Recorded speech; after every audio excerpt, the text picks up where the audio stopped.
So my name is Trish Kane. I'm the CEO and founder of Healerverse. Basically, I'm not going to go too much into my story today. I'll share a little bit about that tomorrow. But 2020 hit, right? Seriously, yeah. And there's a lot of practitioners here that I stand with. And basically, things weren't really right and in alignment with a lot of us. So I decided to do something about it. Healerverse was built on a resentment against censorship and shadow banning on the spiritual and holistic communities and practitioners especially.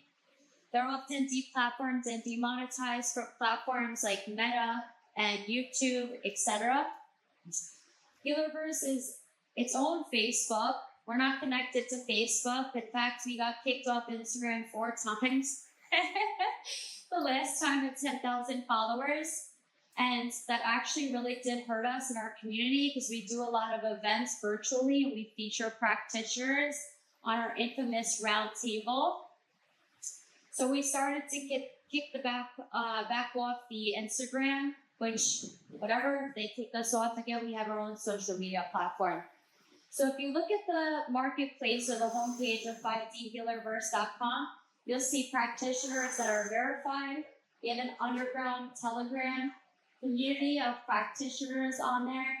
You're welcome to apply to get verified and join our community. I also built out a custom event ticketing platform, just like Eventbrite, or it's really more like Luma. So you can actually buy and sell tickets on Healerverse to your next event and actually have people that want to come to your events on there. When practitioners pay a subscription-based fee and unlocks the ability for them to sell unlimited courses on Healerverse, we built out our own custom CMS site. And if I'm talking a little bit too much about tech, don't worry. We just basically take care of your tech needs. About a month ago, we launched IO, our infamous SaaS platform for practitioners. That allows them to sell unlimited courses, unlimited websites. We have funnels built out for you. CRM system, like AI everything. And it's actually something that somebody that's in this outdoors right now spent 4 years on. And we took a bunch of tech, put it together from a bunch of legends, and we are offering that to practitioners. Today, actually, we're doing a discount that you can do $3,500 for the whole year instead of $4,000. So you could come see me after, or you can see some of the QR codes that are around. So if you didn't know, based on the way I've been speaking, I'm an Aquarius. Good luck. Tech. But, there's CEO Trish and then there's Healer Trish, right? I'm also a Reiki practitioner, a theta practitioner. I have a lot of communication with other realms and I get a lot of downloads. And I actually love humans that are in the 5D realm, in the 5D space, that speak the language of the heart. And that's what I've already been feeling today. The second I saw some of the healers and practitioners this morning, my entire vibe changed, because you guys are my people. And I literally am so thrilled to be here today. This is such an amazing launch, to be here in real life. Somebody named Celia, she's not here right now, but she's from Planet Fashion. She's been doing events and stuff in the fashion space and that's sustainable fashion for the last 12 years. She called me a month ago and she said, Trish, the models don't really want to go out and party anymore. They want to have well-being experiences and better experiences. Can you do an event for me? And I was like, whoa, that is music to my ears. That hit me right in the heart chakra. Because my best friend of 22 years is standing in front of me, and her and I, we went to college in New York. We were partying since we were 19. I think I met her on her 18th birthday, actually. We were freshmen in college, and we used to go hard, you know what I mean? So to hear that this industry is evolving and leveling up, this is big, you guys. And when I called some of the practitioners, they all said, we're flying in. We're going to sell a new tone for a new earth. The earth is leveling up. Humanity is leveling up. Our DNA has already been activated. It's go time, guys. And we're here for it. That's what we're here for. And every single vendor that's here is in alignment with what we're doing. So please check them out. Some of them are also verified practitioners on Healerverse. You look at the website that we launched for this, healerverse.io/Miami 2025. You'll see on there who's a verified practitioner. We know them. We've interviewed them. We're friends with them. We're an amazing community. Let's see what else. So yeah, Celia should be here soon. But yeah, basically we have 550 people signed up for this event. I know it's hot out. We did the best we could. Hey, Nita. We did the best we could to get fans and umbrellas and put this all together within a month's time. We had people that flew in from California, London. Somebody's coming from India, Europe, all over the U.S. basically. Yeah, I'm excited. It's go time. You can feel it. You can feel the energy ascending. And this is going to be our first event of many. It was actually pretty easy to put this together after we were gifted the venue. We also are going to do Art Basel. Excited, yeah. And that's nice because it's a little cooler here during Art Basel. And that's my favorite event every single year. We might do something during New York Fashion Week as well. I think this is pretty amazing that people are actually wanting better, more quality events than just partying and stuff. I've actually been sober for 10.5 years. Yeah, thank you. More than that, actually. November 17th, 2014. So it's really nice how my spiritual journey and holistic journey has evolved and everything. I have a lot to learn about the holistic realm of things and all this biohacking stuff. There is a biohacking room and you walk in the lobby upstairs. So you can check that out. There's going to be red light therapy and there's a hyperbaric chamber. I've done that chamber before. Actually, it's pretty cool, but you can't just get out whenever you want. So that's a little bit intimidating if you're claustrophobic. And you can see Herb Fitz over there. Herb Fitz, hey, she's coming up here in a little bit. Dr. Tim's coming up here soon. Deneen, I forget if you're on today, but you're definitely on tomorrow and the next day. I want to give a shout out to Wasim, who's here from London. He flew in and stayed at my house for a few days and went to the beach and got prepped for this. He's really, really talented when it comes to everything, but wants to do more events. So like I said, we're definitely going to be doing more of those. And also to Scott here, Marino. I met him at Art Basel. He came in like a ninja, believes in all of this and has been introducing me to everybody and their mother, literally. Sometimes their mothers too, so shout out to Scott and Ariana. Yeah. Dan Marino, there you go.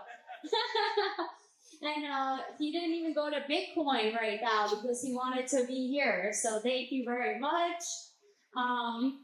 Everybody, let's see, what time is it? Well, actually, my watch is wrong. That happens sometimes. 12:20. 12:20. Okay, cool. 12:25. So, I guess I could tell a little bit about our story if you guys want, because it's kind of what led us here up till 2020. And it is kind of profound. It actually shocks me every time I tell this story. So, in 2014, I died of a cocaine overdose, right? But I was 86 degrees when the paramedics found me. 86 degrees. Do you think that's cold? We're 30 degrees Celsius. I went through the tunnel. I went to the other side. I came out of my body and I saw my feet and my legs. There was two spirits there and I heard something yelling, "It's not supposed to happen like this. It's not supposed to happen like this." And I was looking at this lifeless blue body. And then when I was looking up, there was people up at the top of the cave tunnel celebrating Christmas up there. And I went up there for a little bit and there was people literally celebrating Christmas. I was trying to talk to them hello, somebody died down there because I didn't know it was me. Right? 9-day coma after that. And so my parents, I died actually first. And then they said, if she makes it, she's definitely going to be brain dead. And actually, my dad is here right now at the front desk. He flew in, and my mom will be here tomorrow. And 9-day coma. I actually had 2 strokes, so I had to learn how to walk again, talk again, think again, breathe again. My left eye didn't move back and forth. This whole side of my face was droopy. Like, I sure as heck didn't look like this when I woke up. But I looked down, my body was like so deflated. I was so hungry too. Imagine not eating for 10 days. I was pissed. And I thought everything was like, I was being light, and the doctors did not think I was funny, you guys. They said, what happened? And I said, every time I drink, I do cocaine. I cannot do cocaine. They said, stop drinking. Like, okay, if you are like me, it's not that easy. I grew up where it was encouraged, like Long Island, New York, it was encouraged, acceptable and encouraged. So anyway, that was the last time I drank. That was the last time I did cocaine. And I had to heal or I was gonna die, right? So here I am today. I'm on my healing journey. I'm by no means perfect. I'm by no means healed, right? But that's why we work together and we come together, because we need each other to heal. Everybody has different modalities, and they usually wind up becoming practitioners in what worked for them. And we're always on a journey of healing, so we work together and we come together, and it's honestly with unity and love. Even though I built this out of resentment, I also had good intentions. And, it's really go time right now for humanity. Everything is being signaling the green light for us, especially based on what's happening with RFK and all that. Actually, I cried that morning. I called my best friend over there. I'm pretty sure we stayed up late messaging too. And I knew once that hit, and this is not a political thing, but we need all the spokespeople we can get, right, that are on our team. I knew it was going to be a good time for Healerverse. So basically, today we're officially launching Healerverse. 5dhealerverse.com is the social media platform, marketplace, and SaaS platform. Healerverse.io, if you're a practitioner, you could go on there and save $500 today. It'll be $3,500 for the year instead of $4,000. And you should see what we built out. We'll be doing the demos and stuff. We have all these AI bots that we built out. It's really a savage platform for savage people, because we want you guys to heal people. We need you to be healing, not doing tech. So we'll take that responsibility so you could go do what you do best. And some IO members over here. Anyway, I think that's all I really got for now. I'm really grateful to be here. I'm grateful to be alive. And I'm grateful that Andrew is here too. And up next, I believe we have Dr. Tim and James talking about DNA. We can wait a few minutes and dance a little bit more. If you guys want to go, you can go. Maybe we should just keep going on time. What do you think? I think so. Yeah, we'll keep going on time. All right, cool. If any of the practitioners want to come up and say a little something in the interim, you're welcome to at any time that anybody's not on the mic. If you're a Healerverse practitioner, this is yours as well. I love you guys. Thank you.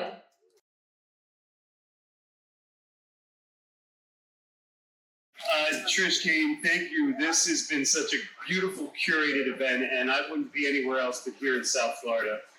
Special thanks to Chris and to you and to everyone for creating such a wonderful safe space. And for me, it traveled, 6,000 miles from Cannes, Nice, London, Maryland, here. So this has been great. And I know for the next few days, we're going to have wonderful things. And I will be here each day, and we'll do a wrap up each day. And thank you again for welcoming all of us from all around the world to believe in being the most healthy person we possibly can be. Thank you so much. Yeah, and honestly, we have people from London here, and that's my second home, my happy place right there. That looked you in.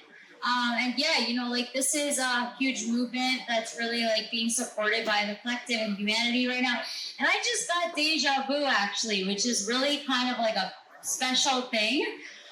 Do you have any part of your healing journey or anything that you feel has been really special to you that you want to share about? So my healing journey is that I went to school at Johns Hopkins where I did epidemiology, biomedical ethics, and biostatistics. And always at school, they were always trying to teach us to be the most healthy you possibly can do. And also 2 schools of thought, deontology and teleontology. The end justifies the means and the greatest good for the greatest number. And my entire health journey is, wake up every morning and try to live with intention. And that is the most health-driven thing that I can do. And also, I love lots of salads. I actually love barbecue spare ribs. I don't know if that's like a health hack, but I love barbecue spare ribs.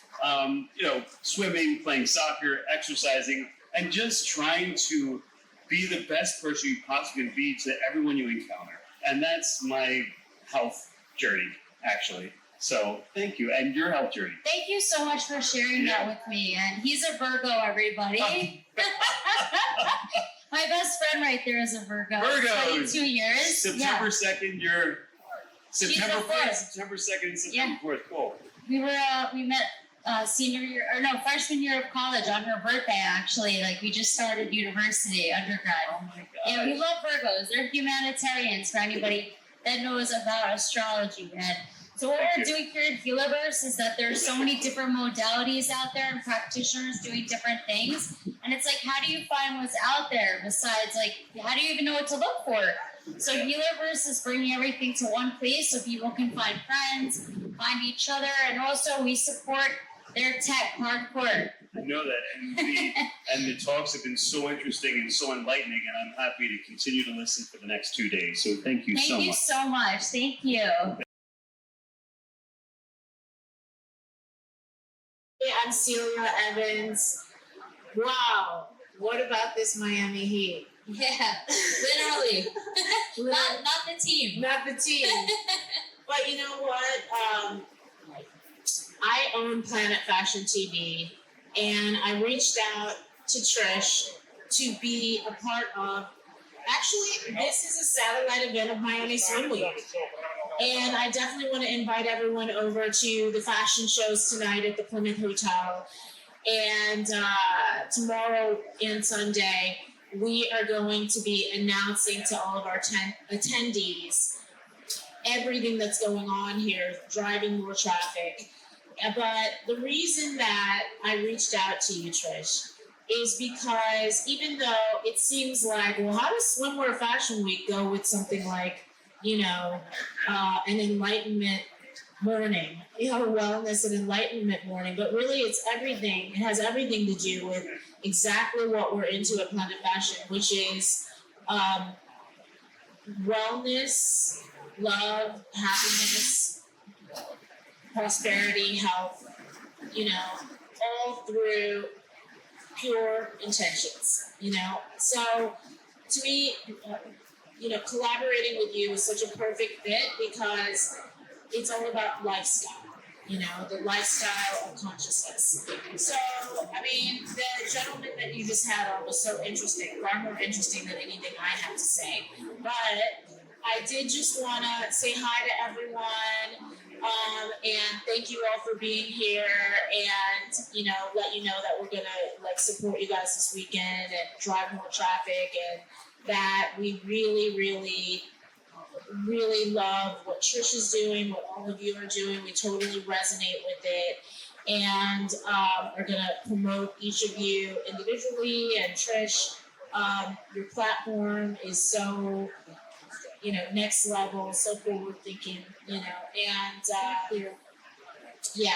So my little interlude is very short.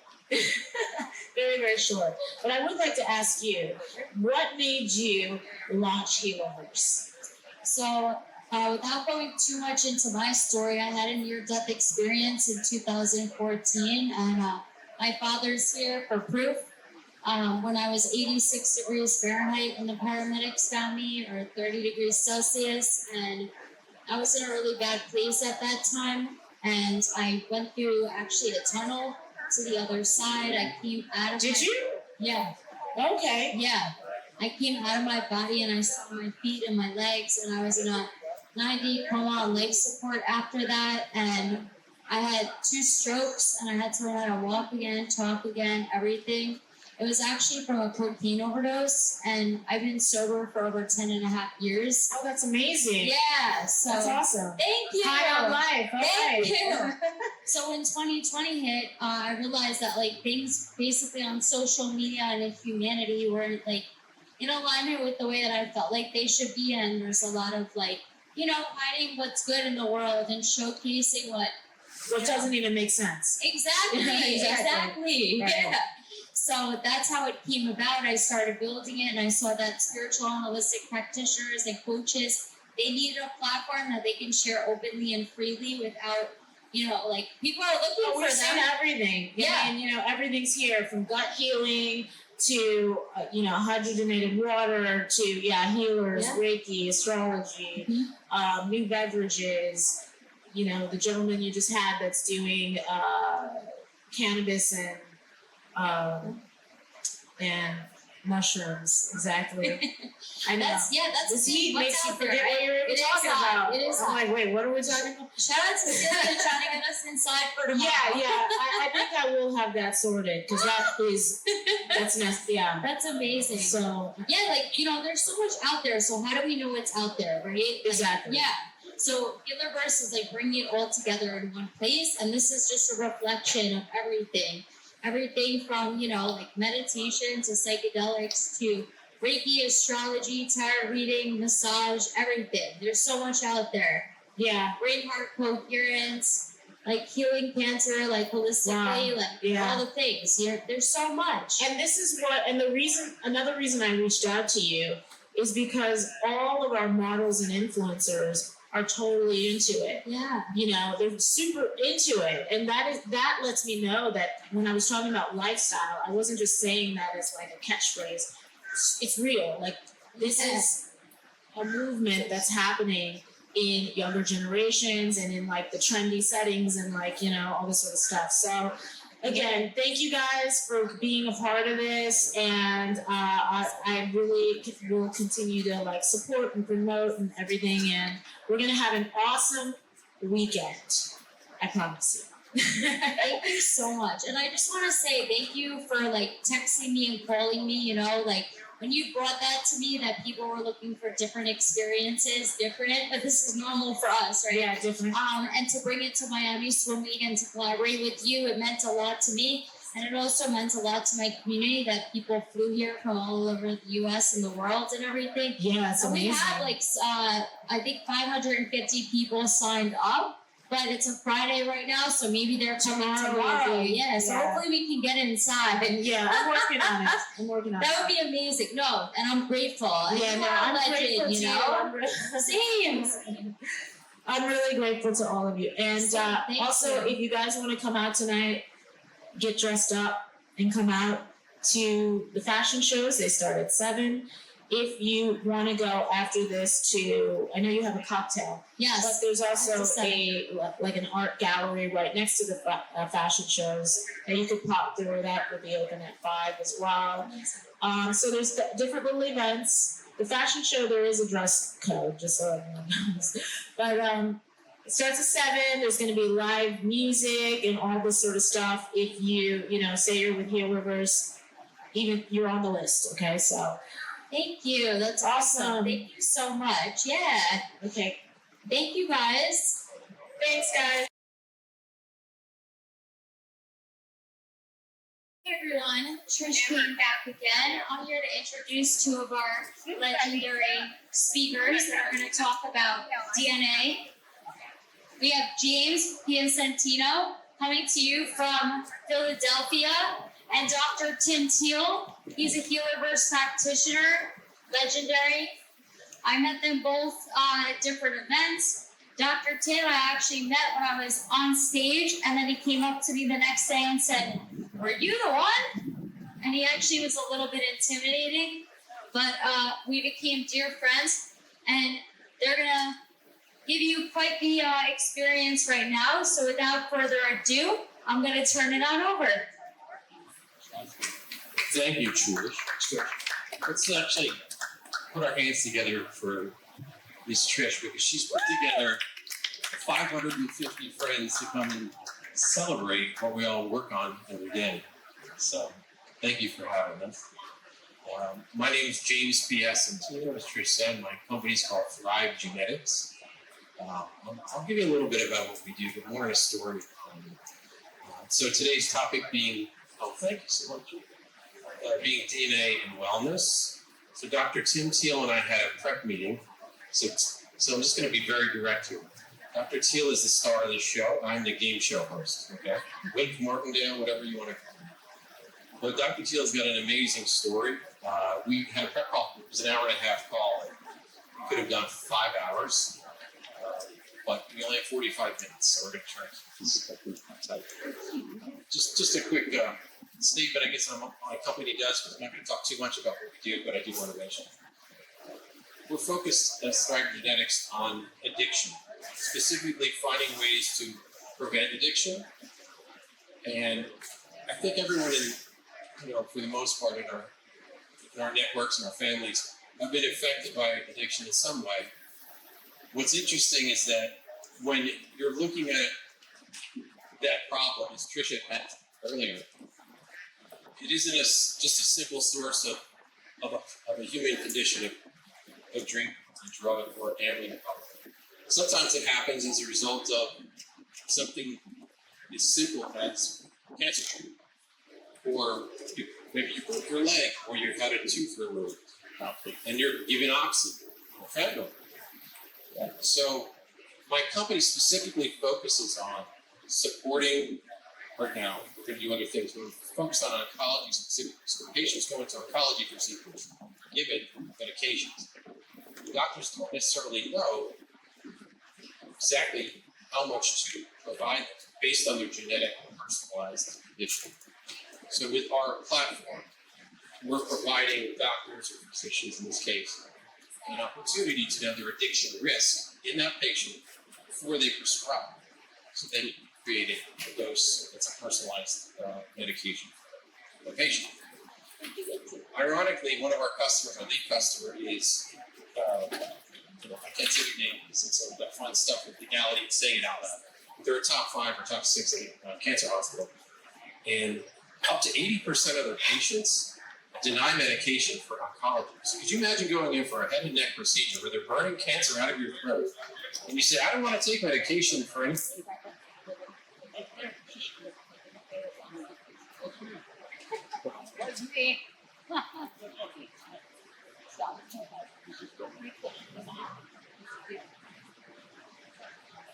It sounds like it's back.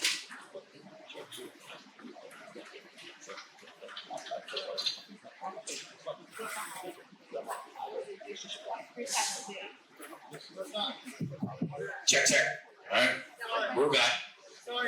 No worries. So the statistic is that 80% of all patients in this particular hospital who were getting cancer treatment denied any type of medication.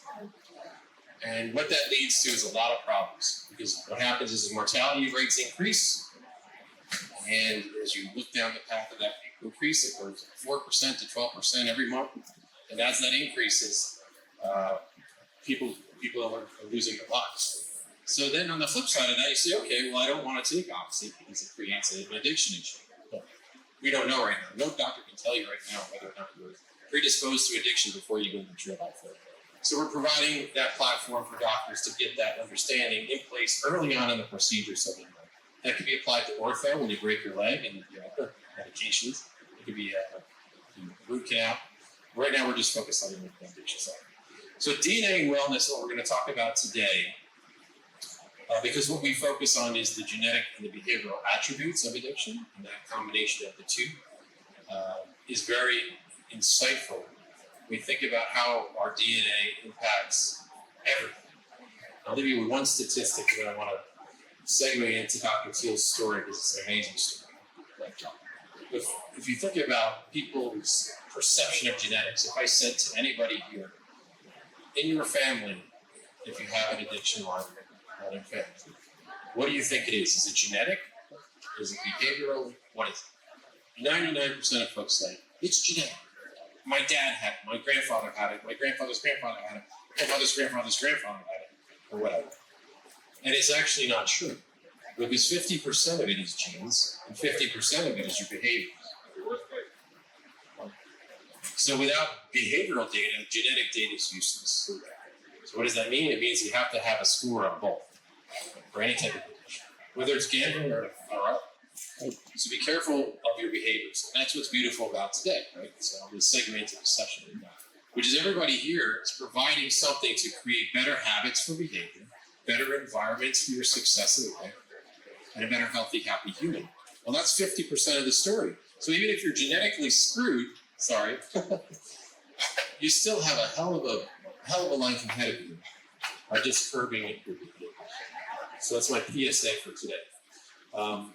So I'm going to segue over to my friend, Dr. Teel, who's been working in this space for 20 some odd years. And I want to just, maybe we'll start with, I'm going to do the Q&A, but let's just start with a basic introduction of you and your company and your work, because you're pretty remarkable. Sure. My name is Dr. Teel. I was a board certified ear, nose, and throat surgeon. I retired in 2023. I spent about 20 years in medicine, and the last 5 years of my practice really started going the direction that that 5D Healerverse is headed. But the guy that changed that completely, he came to see me in 2020. He was an 80-year-old man. He had a cough that wouldn't go away, feeling like he had something stuck in his throat all the time. This is the same patient that I saw over and over and over and over again, because this is half of my adult patients. But on his paperwork, he said that he had a history of cancer, but he didn't tell me what kind. And I said, "What kind of cancer did you have?" He said, I had esophageal cancer. And I said, "No. When?" He said, "Which time?" I said, "You had it more than once?" He said, "Yeah, they cut it out of me and it came right back a couple of months later." I said, "Well, it has a bad tendency to do that." But I said, "Are you in hospice?" He said, "No." So what? I said, "When was this?" And he said, "It was 35 years ago." And I said, "Excuse me?" He said, "You heard me." I said, "You realize you've been dead for like 34 years, right?" He said, "Yeah, I look pretty good for a corpse, don't I?" I said, "Yeah, you look fantastic, but I'm confused." He said, "The average lifespan for people with recurrent esophageal cancer is 10.8 months. 10.8 months, not years, months." And here's this guy in my office 35 years after this happened to me. I said, "You did something, didn't you?" And he said, "Yeah, I did." I said, "What did you do?" He said, "You realize you're the only doc in 35 years that ever asked me that question." I said, "Well, despite my training, I'm still a little curious." I said, "What did you do?" And he said, "I made a decision." I said, "What was the decision?" He said, "I decided not to fight cancer." And I said, "Why would you decide not to fight cancer? It's what everybody does." He said, "Yeah, I know, but I think they're wrong." I said, "Why?" He said, "Well, close your eyes and imagine being alone in a room, and a guy walks into the room, he closes the door behind him, he turns around, he looks at you in that moment, and you figure out he's gonna fight you." I said, "Yeah." He said, "Just answer me one question." He said, "Did the guy get bigger or did he get smaller?" And I said, what do you think? Did he get bigger or did he get smaller? I got this answer right when he asked me the first time in the prep call. So what do you guys think? Did he get bigger or did he get smaller? You got what? You think? Close your eyes and imagine. You're going to have a fight with me, right? Do I get bigger or do I get smaller? Wait, I think look bigger. Huh? No. You and I are sitting alone in a room, and now you figure out I'm going to have a fight with you. You and I are going to have a fight. So did I get bigger or did I get smaller? You're a big problem, Tim. I got bigger. That's right. When you close your eyes and use your imagination, it gets bigger. He said, "I didn't want my cancer to get bigger, so I decided I wasn't going to fight." I said, "Interesting. Is that all you did?" He said, "No." I said, "Well, what else did you do?" He said, "I made another decision." I said, "What was the decision?" He said, when they cut it out of me the first time I came right back, he said, "I knew what the statistics were. I knew what was going to happen. And I just decided to accept the fact that it was going to claim my life, make a widow out of my wife, orphan my children, and take me away from the work that I love." So I said, "You gave up?" He said, "No, I didn't give up." He said, "I simply accepted the fact that that's what was going to happen." He said, "The weirdest thing happened." He said, "What was that?" He said, "There was a sense of peace that set in on me that has lasted to this day, 35 years later." I said, "Fascinating. Is that all you did?" He said, "No." I said, "Come on, dude, tell me the story." I said, "What else did you do?" And he said, "I don't tell a lot of people about it because I didn't want them to think I was weird. And I said, well, what the heck do you care? People think you're weird for crying out loud. He said, I was a pastor for 40 years. He said, what people think matters. And I said, fair enough, what'd you do? And he said, I sat down in the chair 2 or 3 or 4 times a day whenever I thought about it. He said, I closed my eyes and I imagined sending that cancer love. You did what he said you did. I said, is that all you did? He said, yeah. For 35 years, he said, I still do it today. I said, you gotta be kidding me. I said, no. So last year, a friend of mine from Chicago said, she was a lady that lived next door to me. We would get together on Saturday nights, a bunch of us drink cheap beer and tell bad jokes and eat really good pizza and make fun of one another. But she posted on Facebook that she was in the hospital facing a cancer diagnosis. And I called her up and I said, what's going on? She said, well, they took me in for a bowel obstruction. They found the obstruction in my gut. It was a 5.5 centimeter tumor in my colon. They extruded through my colon into the abdominal wall. She had a 3 centimeter hit in her liver and around 5 was out, which usually means bone metastasis. She said they told me I'm stage 4C. I probably won't make it to Christmas. So I told her the story and I said, want to have some fun? She's like, sure, why not? What are we going to do? I said, we're going to do my old man's protocol and we're going to see what happens. And so we started in August of 2024.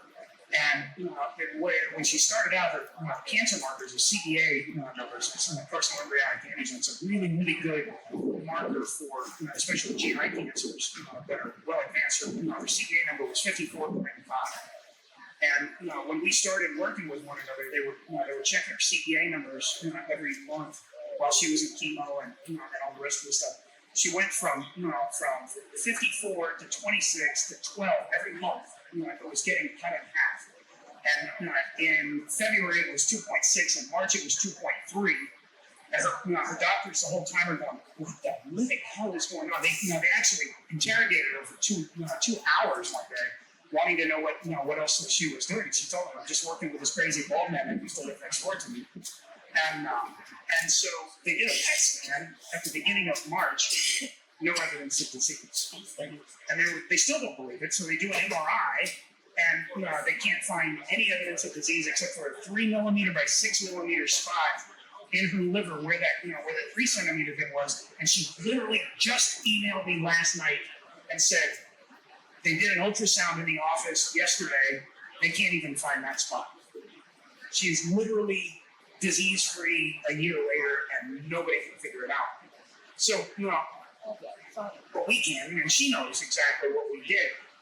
The reason this is so important is that, and the reason that that James and I are on this panel today is to talk about what we believe the mechanisms are. We have, I believe we've actually figured this thing out.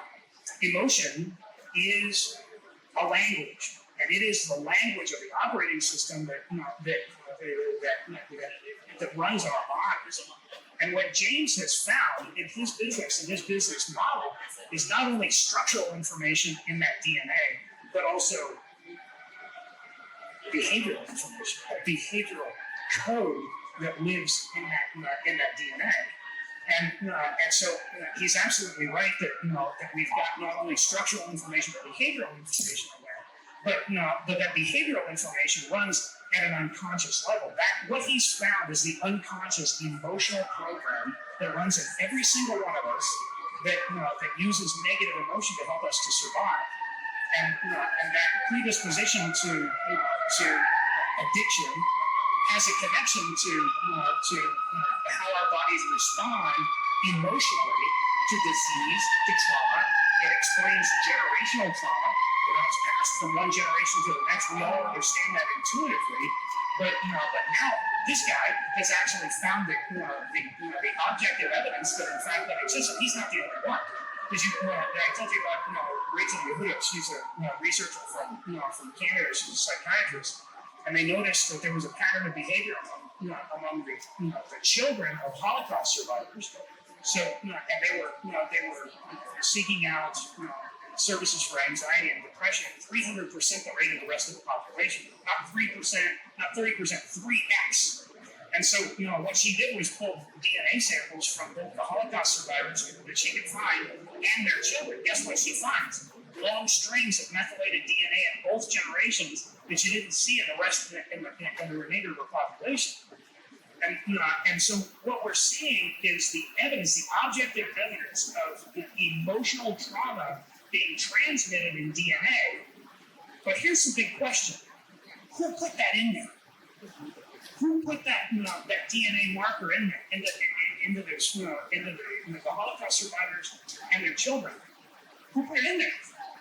Those people put it in there. Okay, we're storing that that emotional program. You guys, and he's showing the objective evidence. We have more control over that DNA and how those genes are expressed and what that unconscious emotional program is than we have ever imagined. This is so critically, it was crazy. And James got a great business and a great business model. What he's doing, helps people out a lot. But what I tried to point out to James is, hey, listen, you found something much bigger than what you realized, dude. You're not just finding structural information, you're finding behavioral information coded up in DNA that says this is what you're supposed to do. So I want to tap into something that was intriguing to me about your story that I don't want to skip. I think it's extremely valuable to everyone. What were, in the story you told, what were the strategies and the tactics that you deployed with that patient? So, and I don't want you to, no free consulting here. Don't give away too much. Oh, no, good. I give away my program all the time. It's what I'm supposed to do. There's three things that this guy did. Number one, he decided not to fight cancer. Number two, he decided to accept things the way they were. And number three, he used his imagination to set it up. The most important, the single most important lesson in this entire thing was the very first thing they did, and that was deciding not to fight. In that decision, he intuitively understood the difference between negative and positive emotion. Okay? This is the key piece of information. Do you guys know the difference between negative and positive emotion outside of the fact that I like one and I don't like the other? You know what the difference is? Here's what the difference is. It's where the locus of emotional power is in that felt emotion. If the locus of emotional power is outside of us, it is negative emotion. When the locus of emotional power is inside, it's positive emotion. Negative emotion, the very character of negative emotion is that it's dispersive, it's destructive, and it's chaotic emotional energy. Okay? That's useful if we need to fight, hide, run away, or scream for help. It is a survival level response. Okay? And it works. Look around. We're all here. Okay? It has served humanity for hundreds of thousands of years, or however long we've been crawling across the face of this planet. Negative emotion serves us. So let me ask you a question. How many of you guys have ever experienced negative emotion? Ever? Yeah, everybody, right? Question number two. If you experienced negative emotion, did you ever want to experience negative emotion? How many people want to experience negative emotion? Nothing. Yeah, whatever. If you're experiencing negative emotion, you don't want to experience negative emotion, then we have to ask the question, why are you experiencing negative emotions? Because it's a freaking program, and that's all it is. And it's a program that runs in our DNA that helps us to fight, hide, run away, or scream for help from anything that threatens our existence or that we feel threatens our existence. Here's the difference. When I was in residency, my job was to work with one of these head and neck guys that hung out on the beach, and all he did was cut skin cancers off of people's heads and necks and put them back together. My job was to run those skin samples down to the pathology lab, look at them under a microscope with a pathologist. Guess what cancer looks like under a microscope? Destructive, dispersive, chaotic. Guess what healthy tissue looks like under a microscope? It's concentrated, it's organized, and it's creative. It's dividing at a controlled rate. So what my theory was that what's really happening is that our dominant emotional program is being reflected back to us in our bodies and being reflected to us in our DNA. We're controlling our experience of life depending on whatever that predominant emotional program is. So I'm going to ask questions on your behalf. I'm going to take some questions. I'm as curious as ever. So how do you, it's very difficult to separate, I love your analogy or the way you present how it's an analogy. There's an external factor and there's the internal factor. There's the external emotion being negative. how do you grab that, right? Especially someone who has cancer, and the lady you were talking about who seemingly recovered, right? Every day when she wakes up, what is she saying to herself? What is she doing? Because we should all be doing it even without cancer. So this is the perfect question because Lou, when I knew her, she was the angriest lady I've ever met in her life. Okay, we all made fun of her because we all knew that she was pissed off all the time, and we always everybody poked fun of her. Well, is it really funny? Okay, because what happened, and as I got to working with her, she had a pretty rough life. I mean, she been abandoned when she was a kid. She married badly. She her husband beat her up. She was pregnant with her first child, gave birth at 5 months old. The baby was 5 months along. Births at home. Her husband refused to let her go to the hospital. I mean, it was horrible. Baby died in her arms 6 hours later. It was awful. I mean, just horrendous stories.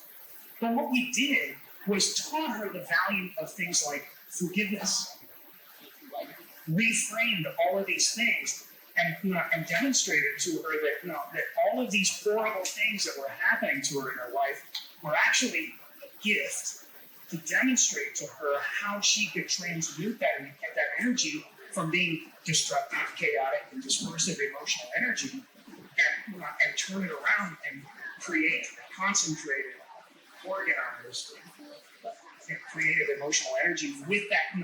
And so the cancer diagnosis and all of the rest of those ugly things that had happened to her in her life were not horrible things. They were horrible things. But it depended on how she looked at it and how we reframed it and what her dominant emotional program was in regard to each one of those things. And so we were able to transmute it. We taught her the power of forgiveness. Forgiveness isn't for the other guy. Forgiveness is for you, right? Forgiving somebody doesn't endorse what they did. It doesn't say I'm okay with it. It doesn't say I like it. It doesn't say I'm happy about it. All it does is gives you the right to stop with the destructive, dispersive, chaotic emotional energy that's being reflected back to us and revealed in our bodies. So this reminds me a little bit. I think we've all can take something and put it into an example of what you just said. But it reminds me of something Tony Robbins said when he said, I wouldn't have fed multi-billions of people or whatever he's up to if he didn't go through what he went through with having a problem that he had growing up. And I won't get into the boring story of repeating a genius, but his childhood and his mother's alcoholism, he thanked her. He said, I'm grateful that I went through that, because if I didn't go through that, and if your life journey didn't do that, I wouldn't have saved 1 billion people or fed 1 billion people, and maybe helps millions of people. And I think about that also from the perspective of our company, why I did this in my company. My father passed from the complications of alcoholism. My grandfather had a problem, and down the line. Well, I have 3 kids. Is they going to inherit this problem, right? So then you start to say, well, it's a good thing that my father went through that. He looked at me in his deathbed and said, this is literally his last word for it. This is it. That's what he said to me. He looked me right in the eye. He said, this is it. He was 64. And I said, I was 20-something. I said, holy shit. I said, I love this guy. He really get a lot out of this. So now I feel that burden to fix this problem of addiction, if I can make one dent in it, by taking his life and bringing that to life. My mother was emotionally, right?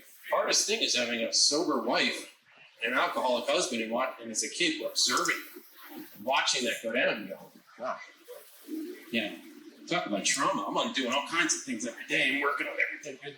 But when you're able to reflect on that, and I say, I'm glad we were on food stamps. I'm glad that, he said what he said to her, because now I know how to treat my wife, sadly, that I learned it that way. But these are all things that you say, okay, this sucks, this is terrible, my life's horrible, I can't do this, I can't do that, I'm not making enough money.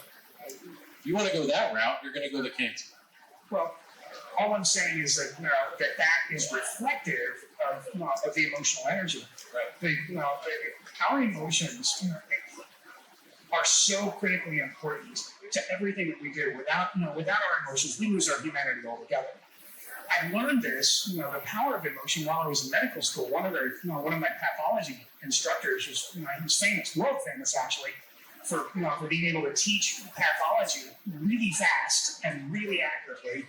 In fact, he would put on weekend seminars to kids that were having problems getting past their step 1 and step 2 boards, and he would do the program, and they'd go out and pass their boards just immediately. You know what this guy's secret was? It's fart jokes, poop jokes, shaggy dog stories, and like groaners. Because what he would do is he would teach a piece of information, and then he'd tell you a stupid joke, and you'd go. But he was taking information and attaching emotion to it, and boom, going into our head. Right? So you guys were all alive in 2001. What were you doing September 11th, 2001? Where were you at? What were you doing? You know where you were at? Of course you do. Okay, what were you doing September 11th last year? Have any clue? None, right? What was the difference? The difference was the emotion that you were experiencing the second that that was attached to that information. And when we take emotion and attach information to it, boom, it's locked into our long-term memory. I would tell you, I'm not going to be surprised when we learn that long-term memory is actually stored in DNA, all right? And the reason is, we've got all kinds of stories out there of people who have had heart transplants, liver transplants, kidney transplants. You take that organ and you put it into a new person, and that recipient starts having memories, desires, changes of personality that their donor was experiencing. And when you say, listen, we've got Holocaust survivors having DNA changes. We've got people experiencing what their recipients experiencing what the donor did. I'm like, holy crap, DNA is like a freaking SIM card. You just take it out and you put it in you, and and all of a sudden, that's why I think that that we're going to find going on down the road that long-term memory is actually stored in DNA. Nobody can tell you why an Alzheimer's patient can tell you what happened 50 years ago, but they can't tell you what they had for breakfast, even though they got egg on the corner of their mouth. Well, why not? Because the long-term memory isn't stored here. What if long-term memory is stored here? What if we're managing that long-term memory based on the emotion that we're attaching to that information, and then storing it in our bodies, and then passing it on to the next generation? Because wouldn't it be useful if you were a Holocaust survivor and you saw people in brown shirts and black boots and German shepherds on short leashes killing your friends and neighbors? Wouldn't it be useful to store up that information and pass it on to the next generation at a subconscious level, at an emotional level, which is the language of human beings, the entire human species, and they wouldn't know why, but they'd feel the need to fight, hide, run away, or scream for help when they saw that stuff. Wouldn't that make a hell of a lot of sense? And in fact, that's exactly what it is that we're seeing all over the place. So the question is, how do we affect that emotional program? When we affect that emotional program by saying, what is the nature of that emotional energy? What is the nature of that language? How many of you guys speak more than one language? How many of you guys only speak one language? Yeah, put your hands up high if you only speak one language. You're wrong. You want me to prove it to you? Watch this. You'll love this. What does this mean? What does that mean? I'm sad. How about this one? You'll like this. What does that mean? I'll be darned, and I didn't use any words. You realize that emotion is the primary language of the entire human species, and we've been experiencing it all our lives and looking right past it. What's the very first thing a baby does when they're born? What do? They cry. Is that a positive emotional response or a negative emotional response? We're glad they do it, but is it a positive or negative response? You just watched me do it. Was it positive or negative? It was negative, right? Who taught the baby how to cry? Who taught the freaking baby how to cry? Nobody. Almost like it's a program, isn't it? And in fact, that's exactly what we see. In 2017, 2018, my wife and I were violently attacked in our home 5 times. Okay, it's a horrible story. I made it stop. But we were talking about it one Saturday, and she was sad, and I was overwhelmingly angry. And I'm like, that's really weird. You're sad, I'm angry. We were elbow to elbow. We experienced the exact same information, and she had a different emotional response. And it's almost like we got a different program. And in fact, that's exactly what's happening. We have different emotional programs that we inherited from our folks that we wrote before the age of 7 years old, and that's how we experience life. And if you're not experiencing life the way that you want to, guess what? You get to change the friggin' program. It's in you. And that's what all of these people, every single one of these practitioners, they all know this, okay? What they're doing is they're teaching it in their own dialect. But what we're doing is we're starting to figure out, holy freaking crap. There is an operating system here that has a language. The language has rules, patterns, and characteristics to it. And when we honor those rules, patterns, and characteristics of language, we can make the language do what we want it to do. And that's exactly what my patients do, okay? It's exactly what we're teaching them how to do, is to take control of that emotional program and say, this is how you make it do what you want it to do. I told you he was interesting, right? I told you. I'm going to segue to maybe a little bit to the left, because you started to go down a couple different paths where we chatted earlier, and I want to make sure we kind of hit it all of it. So we covered the story, covered the emotional inside out. What's the third part to the formula? Well, you have to get to the second part before you get to the third. Okay, the second part of the formula is, how do we move that locus of emotional power from outside to inside? Okay, so how do we make this transmutation from having a negative emotional response, being the pissed off person, being the angry, sad, anxious person, and move that locus of emotional power inside? The second decision this guy made was to simply accept things as they were. What did he do? He had this sense of peace that set in over him. So that if you understand that negative emotion is, the locus of emotional power is outside, and the locus of emotional power inside is positive emotion, the fastest, easiest way to move that locus of emotional power is simply accepting things exactly as they are. And accepting them the way they are doesn't mean I like it, doesn't mean I hate it, doesn't mean I'm going to celebrate it. It simply means I accept things exactly the way they are. And that's the big detail that we get over to move that locus of emotional power from outside to inside, and how we have a positive experience of anything that we're experiencing like that. So that's the second step. And then the third step was simply imagining sending whatever the negative emotional response was, love. Love is the most powerful thing in the universe, and if there's anybody anywhere that can argue with that, love is what drives everything if we allow it to. And once you feel, this isn't a speak thing, this isn't a think thing, this is a feel thing. We feel emotions in our body. We don't think emotions, we feel emotions. And so we have to imagine what that feeling is like, and we actually have to embrace that feeling in order to make these changes. It's all about feeling. It's not about thinking at all.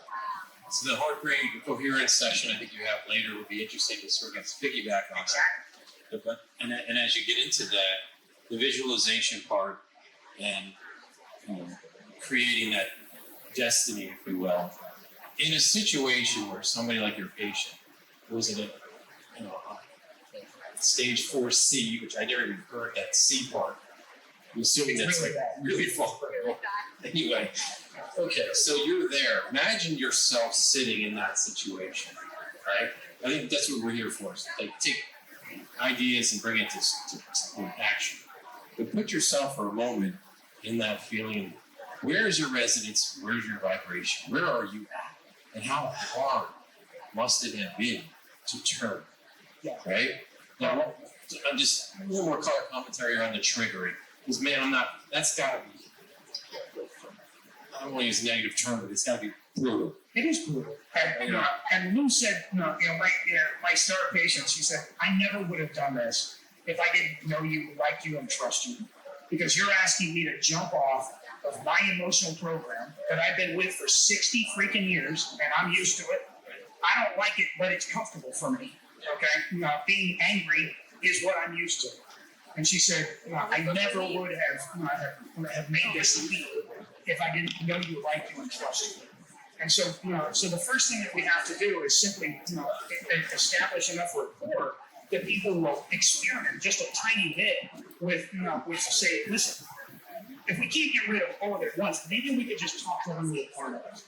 And not only that, but there's a part of us that's really, really powerful. We all recognize the conscious part of who we are. We recognize that there's a subconscious part of who we are. But there's a third part of us. It's called the super consciousness. Or call it anything, or the higher self, the higher you, call it whatever you want. But every single one of you guys that picked up, everybody got one of these? I know they're kind of rare, but you got one of these things in your pocket, right? Have you ever picked this up to text her, and before you hit send, she texted you first? How did I know that? Have we met? Is this a staged thing? How did I know that? It's because it happens to everybody. Okay? We've all picked up our phone to call somebody, to text somebody. You talk about them, they show up at your friggin' door. It happens all the time. What the hell is that? What is that? It's what we're projecting into the universe. There's another part of who we are. And let me ask you another question. Has that ever happened to somebody you didn't like? It did. Wow, that's really weird. That's the first time that I've heard that. Has that ever happened to you? Did it ever happen to you that somebody you didn't like? Or is it usually somebody you do have a fairly good connection with? It's almost always somebody that you have a good connection with. So there's a part of us that is connected to all time and space. It happens to everybody. That super conscious connection exists everywhere. What we're doing, one of the powerful things that we can do is actually voluntarily connect with that part of that other person and say, would you be willing? Would you be willing to treat a small part of that pain, a small part of that uncomfortable feeling? And that's how we start chipping away at all this stuff. So it's another kind of weird modality. It's not weird at all because every single one of you guys have experienced that part of who we are, and now we're consciously choosing to tap into that part of who we are. So the word feel to me, I talk about this a lot with my friends and they think I'm a little bit crazy, I guess, but everything we do is feel. You put music on, it makes you feel a certain way. You talk to somebody, your impression is, how did they make you feel? Everything is tactile, hearing, touch, everything is feel. So when you put yourself in that moment of visualizing, feeling something, that text comes through from that investor and you go, I knew he was going to text me today. All right.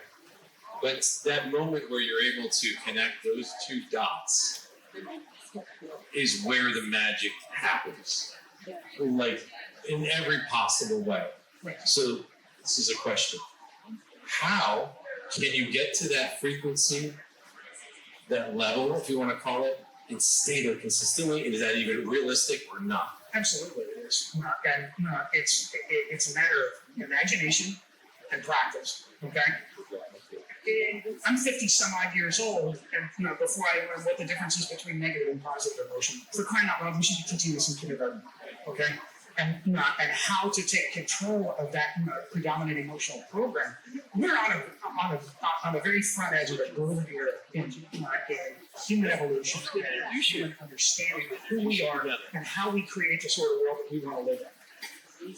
When we understand the operating system of who we are, okay? When we practice moving that locus of emotional power from outside to inside, when we practice saying, every time I'm experiencing negative emotion, I catch myself and say, it's just a damn program. That's all it is. It's just a program. But that program is inherent in our friggin' DNA, for crying out loud. It served humanity for millions of years, hundreds of thousands, tens of thousands, whatever you think. It doesn't make any difference. It is endemic and it is strong and it is powerful. And we simply recognize it for what it is. That is a very strong survival mechanism, and say thank you. Thank you to that part of us that's kept us alive and said, now let's talk. Because you're fixing to get an upgrade. Okay? We're gonna have a little, we're gonna upgrade everybody's job here because you've done your job, we appreciate it, and now we're gonna give you the opportunity to join the team here where we're gonna take what you have taught us and say, now we're gonna say it's okay to try something new. Okay? And that's really what it amounts to. we stay in our predominant emotional programs because that's what's comfortable. We're accustomed to it, and it has worked. It has done its job. It has helped us to survive. It just didn't help us live the kind of magical life that we want to live. And now we know how to freaking do it. Okay? Now we know how to take these horrible things that happen to people, a cancer diagnosis. Nobody wants it. But what if we, instead of suffering from that cancer diagnosis, what if we used it as a tool of transformation to say, what the hell happens when I change my predominant emotional program and say, just for the fun of it, we're going to send love. We're going to have fun with it. We're going to get excited about it and use that as a tool of transformation instead of something else to be upset about. Okay? Because it's likely that that was a big contributing factor to the disease process in the first place, and that means that disease process may very well be nothing more than a messenger to say this is what happens when you have a predominantly negative emotional program. I'm not saying that's the only cause, but I'm saying that's a big contributing cause. So we're over on time, but maybe we can do a Q&A real quick if anybody has any specific questions. Okay. Hello,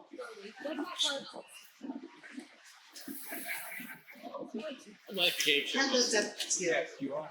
Howdy. That was great. I thought you were the Dr. Teel from Lavender Valley. No, I'm just Dr. Teel from East Texas. Well, I'll be. My question to you is, what is with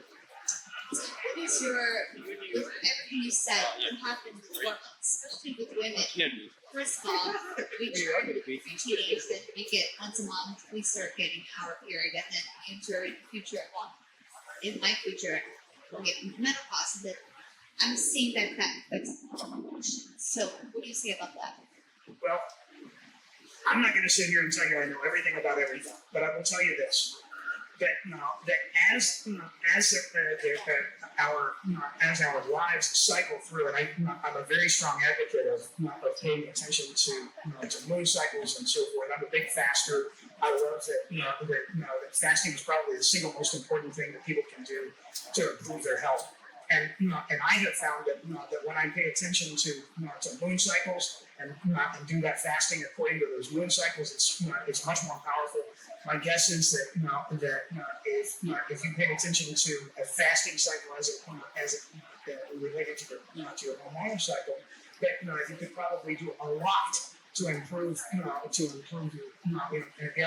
I got another healer standing behind you saying, "Oh yeah, let me talk about that." So there's the best person to talk about, because to me that's what she does. Yeah. So let me just defer that to her. But yes, hormones are a big deal. I will tell you that that I have taught the work that I do with cancer patients. I taught it to my dad. He's 83 years old and gets testosterone shots just because it makes him feel better. Okay.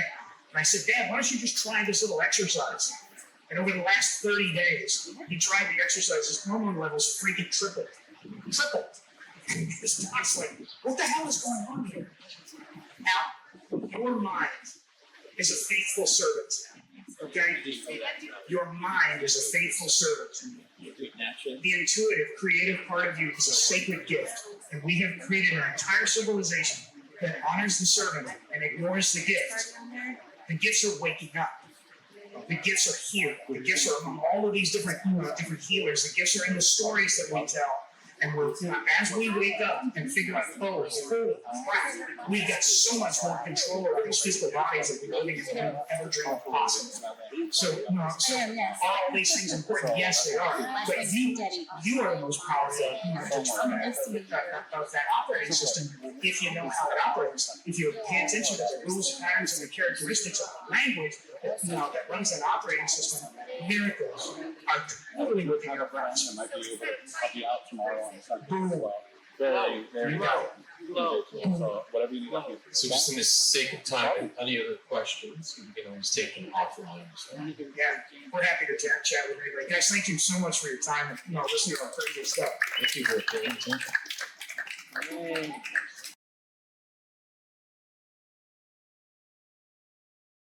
Also, a little bit of how AI is skip the mental health.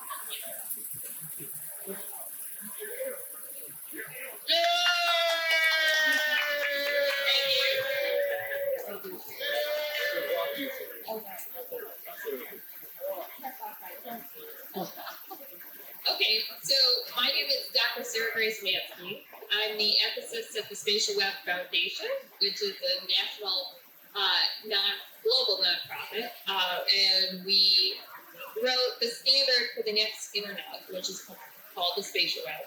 And I'm also a professor of business and global affairs, and a mom of 3, and many more. Yeah. It's so great to be here with you, Sarah. My name is Anna, and I am an entrepreneur and also mom. I think we're 2 boy moms. Yeah, exactly. Yes, this is better for sure. So yeah, mom of 3, and also have been working in the AI, machine learning, and data space for the last 13 years. And looking forward to talking about how AI is affecting mental health and also the Web3 and social web. So let's go ahead and dive right in. Okay, great. So feel free to interrupt me if you have any questions or things you want me to address while I'm talking, since this is an intimate crowd. So first I'll describe what the spatial web is. Right now we interact with the internet on mostly 2D interfaces. You go to your computer and you interact with what are essentially a bunch of text documents. The internet is revolutionary in that it decentralized information and democratized access to information, and also e-commerce and many other things. Artificial intelligence is now decentralizing access to everything.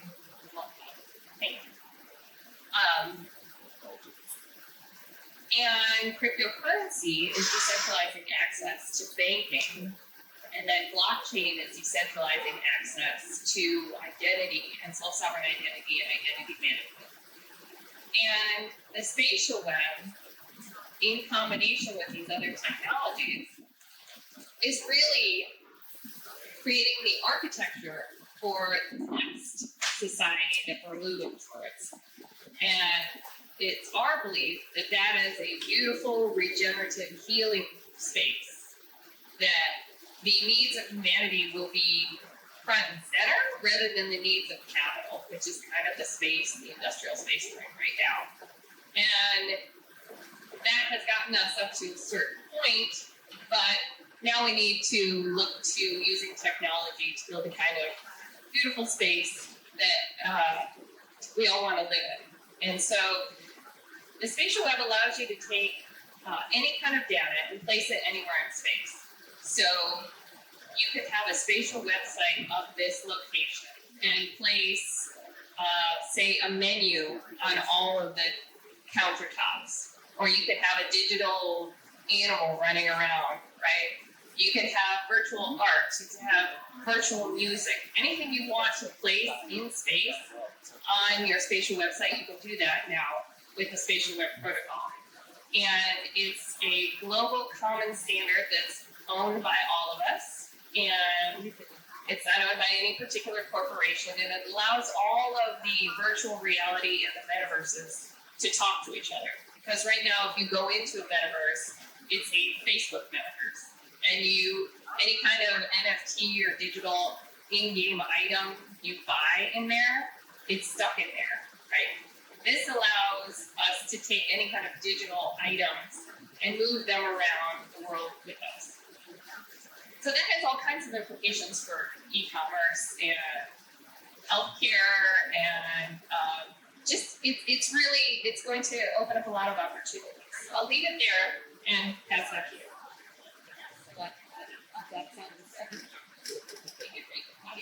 I'm just breaking all the mics. It's okay, we'll pass it back and forth. Maybe just can't work together at the same time. But that sounds really awesome. Maybe we could give maybe we could talk about a use case. What does a healthcare use case look like in this spatial web? Well, people are now using AI to have AI therapists, so it's democratizing access to therapy in a really unique way. Yes, there have been problems, but any type of AI can search the internet, read all the psych texts, read all the latest literature on the best practices for how to treat your body right and live a healthy lifestyle. And often, if you query an AI agent and ask it health questions, it'll give you better results than say your local pediatrician would. So that's pretty exciting. Well, that's really exciting, and actually 20 million people use health, like mental health chatbots. How many people here actually use like a mental health chatbot? Anybody? I mean, I queried, ask questions. Yeah, I use ChatGPT for that usually, but a lot of people use Robot, Wisa, or Replica is a really popular one, and there's actually been a lot of studies that show that it actually those apps reduce depressive symptoms, which I think is a game changer, especially that now that we have such an epidemic of people that are more overwhelmed, depressed. So it seems like AI could be a way to help with that. And how do you see that changing kind of in the next 18 months to 5 years to 10 years with spatial web? One thing that excites me is the ability for people to interact with each other and re-establish community over where distance doesn't matter. So I have 3 little boys, and they each have one of them in a class of Vincent. And every day after school, they pop it on. As soon as they get home, they throw their backpack, pop it up, and then they play with their friends in these giant virtual worlds that are filled with hundreds of 7 to 13-year-old, mostly boys for some reason, but they're all in there playing together, and because you have to use your body to get around, they're exercising. So it's the exact opposite of what we were afraid of with screen time, that you're isolated sitting by yourself. These kind of metaverses make it so you're up, you're exercising, you're playing, and the way they've designed it, in particular, there's this one game called Eat, Hide, and Seek. The kids can create their own community worlds and build out these giant worlds. So I tell all adults, drop into one of these games and see. There's 1 million little kids in there every day playing with each other, and it's very exciting. So it doesn't. I think adults should embrace that and be, rather than isolated and lonely at home, they could go in there and have conversations in real community with other people who share their interests. Yeah, no, I think that's awesome. My kids are real too young. They don't like the headset on or it's too big for their head. But I think in a couple of years, that's really exciting that stuff like that exists. But I also think we're seeing a lot of kids as well that are completely offline. So I think there's 2 different ways people can go. They could go either into the metaverse or this virtual reality, or they could be completely back to old school, which is very interesting as well, because that's living off the land and being offline. That's a whole new community that could be built in an ecosystem that's not reliant on AI at all. And I wanted to talk a little bit about how is this kind of communities and ecosystem going to help the underrepresented communities. I feel like there's such a big opportunity there as well, especially with mental health and healthcare. And maybe you could talk a little bit about that. Well, one of the affordances of technology is that usually it accelerates current conditions. So if you already have a society that's highly unequal, we drop technology in there and accelerate it and make it more unequal. And that is happening, right? But with these decentralizing technologies, it's very difficult to make a profit. You can't draw a circle around ChatGPT and really charge people, and they've tried to make money off of it. And so because of that, it really, almost everybody has access to it if you have access to the internet. Now, we still have a long way to go in telling people or giving people the opportunity to use it, making it accessible in many ways. A lot of people think, oh, this isn't for me, when it is. But in the future, you probably will just have one app on your phone, and it'll be your personalized AI agent that you will talk to, and it will be monitoring your heart rate and your health, and in all your activity and suggesting like, you've been sitting around all day, why don't you go out for a walk? And guess what? Your best friend is gonna go for a walk too, and your dog just told me that it needs to go out. And so, right now, our interactions with companies on the internet are driven by the company's desire to keep you there, whether it's good for you or not. So a lot of people, when they go onto YouTube, they might start searching for healthy living, healthy diet, and end up starting to be fed like bulimia info and things like that. And it's because the only thing YouTube cares about really is not you or your health, it's keeping your eyeballs on the good page. That's going to change in the future because we're all going to have self-sovereign identity and personalized AI agents that really are working for our health and best interest. So I think in that sense that will democratize access to health and information health for everybody all around the world. No, that's a great answer, and I agree. And I think, you know, it could go either the negative way, or it could support eating disorder recovery, right? Or it could, you know, help people, trauma survivors, right? So I think there's definitely a lot of real positive things that can come out of AI. But why don't we talk about data, and since we're, you know, the future is going towards us kind of being in these you know, virtual reality universes and spending a lot of time there, how do we actually protect our data and make sure that it doesn't get breached, right? Like, how do we know somebody doesn't steal our identity? I feel like that's kind of something we really will have to think about later. Absolutely, and the Spatial Web Foundation, everybody on the planet gets a spatial web ID. And I was very clear about making sure that would be self-sovereign and contributive. So you will have access to your data, and no one else will unless you choose to give your access to it. And so in that sense, it will be encrypted. Like, if you think about Bitcoin, there's a couple $1 trillion in value in Bitcoin, and people have been trying to hack the network since its inception almost. And because of the structure of the blockchain, it's pretty much impossible to hack. Now, maybe with quantum computing, somebody around the world will be able to do it. But that's why spatial web IDs are going to be quantum encrypted from the start. And so I think that's a problem we won't have, honestly. Well, I hope that you're right, because I feel like that could be really bad if you got breached. But why don't we open up to the audience and see if anybody has any questions at all? Yeah. Where do you go on into a spatial web ID? That's a good question. Where do you go to get a spatial web ID? They're not live yet, but next year you'll go to Spatial Web Foundation.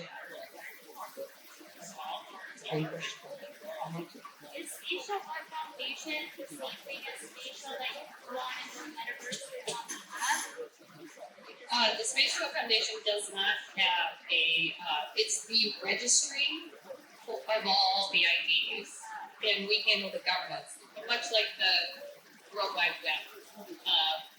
If you want to build a spatial website, there'll probably be a lot of companies that pop up that are like WordPress is now, where you will go and use that company to build a spatial web ID. Yeah, this is coming. Very exciting.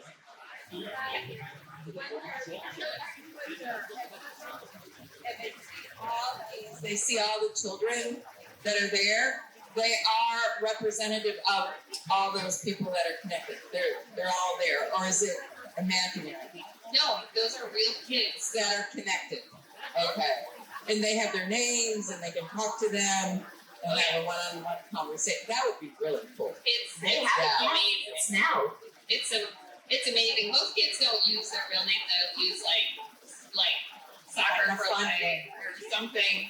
But and the great thing is they can friend each other. So and then you get a notice if your friend is online. And yeah, my son plays with this other kid in Ireland after school. It's kind of like being pen pals like 25 years ago, but like in a different way. It's really Way more collaborative. Yeah, it's really wild to put it on, and you are in a giant world, like huge, massive. You know, it feels like it's miles, and you can go from place to place, and then they have a little like a virtual computer where you can type in a code to go to anybody's personal. So you'll be like, okay, all my friends, I just recreated the grow a garden from Roblox, and I built it in my own personal world. So everybody type in code grow a garden, and they pop in, and it's like they have their own currency in here called legend coins, and yeah, you can donate currency to keep somebody's world going. It's the most amazing thing I've ever seen, and it's funny that like no adults know. Yeah, this is Facebook, right? This is the Meta Quest. Yeah, been a long time. It's Facebook MetaQuest. You can get it now. Yeah, it's you download it if you have the headset. Yeah, and one of the games, Gorilla Tag, has 1 million daily active children in there every day. It's remarkable.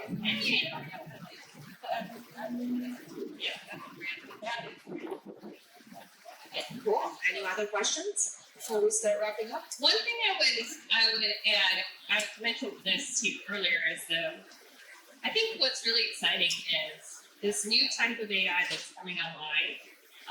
It's being developed by Versus AI, and it's called active inference AI. It's totally different from LLMs, which is whatever Anthropic and Grok and all the other ones are. This type of AI is nested and contextual and works exactly the way our brain works. So it's auditable. You can ask it how it named your particular answer, and it will tell you. And it's contextual in that it understands what it's saying, and it understands that this is a bench, this is a hotel, and what a hotel is. And so the type of AI we have now is about probably 1,000 times less powerful than what is coming, because we'll be dealing with AI that understands what it's doing. So it can run all the smart cities. All the self-driving cars will all be connected to each other. Right now, they're their own kind of individual AI agent. And so when you get every internet-connected device, like smartwatches, smartphones, smart refrigerators, door cameras, pretty much anything connected to the internet, when it's all in one global architecture, and there's one AI that can see through the eyes of every robot and every smart device, it's really like Gaia, the planet, wakes up, and it will see us as one beautiful creature among many that is a part of the network, right? And I think that'll give us a more holistic and broad view of life on the planet and our relationship to it, and help us solve some of the global challenges like climate change. They're just so complex, it's very difficult for us to handle right now. So that's a whole vision of AI for me, that it will become a partner with humanity and help us become the best version of what we can be as a species. Cool. I really like that theory, and I hope that we live long enough to see it. My theory is that in the next decade, we're all going to have a model, like kind of like you said, it's going to be your model that you have that's going to be personalized to your likes, to your needs, so it serves you exactly what you need. It's very easy to just live your life because it knows the data, and you can sell data, and data will actually be a tool when you can actually sell data to make money. And I feel like there's going to be a lot of that kind of economy, and it's going to be very digitalized for people that choose to be part of it. But I think we just have to wait and see because things are moving so quickly. But I think the quantum, that's next. Really, that's what would activate what we're talking about. And I hope that somebody comes and solves that, quantum problem, because we would all be, just in a different world. So, yeah. And with robots coming online and AI, a lot of the drudgery of work that we all have to do, I think will be open. So, and what do we get to do when we don't have to work anymore? Yes, We get to do I what we do Robot. on the Hopefully weekend. not. Remember that little movie, The I Robot? Yeah, I hope that it's not gonna end up like that. Well, I don't think so. I think, we're moving toward the future of abundance, where there'll be abundant food, abundant time for leisure, abundant time to, work on our own personal enlightenment and education. And so, Thomas Kane, who's, one of the American revolutionaries, who wrote Common Sense. And one of the quotes I like from him the most was he said, "We have it in our power to build the world over again." And during the American Revolution, that was the mission. They were going to throw away all the old stuff from Europe that they didn't like, and they're going to build a new world, a new technology called democracy, representative democracy here in that version. And so we're kind of at the cusp of, okay, now we have it in our power to build the world over again. And it's got to be, many hands make light work. We all have to take our piece of the world that we're going to rebuild and do it. It can't just be like a couple hundred technologists or startups. It really has to be a joint project of all of us. So I hope everybody gets involved. So Dave, 1,000%. Do we have any other questions before we wrap up? How do we get in touch? Oh, I'm easy to find. Sarah Manski. Sarah Manski at gmail.com or Instagram or my website. Yeah, and I'm Anna Anisin, or I Want Her Shoes on Instagram, which is easy to remember and find. So thank you for listening to us. Thank you so much for the opportunity.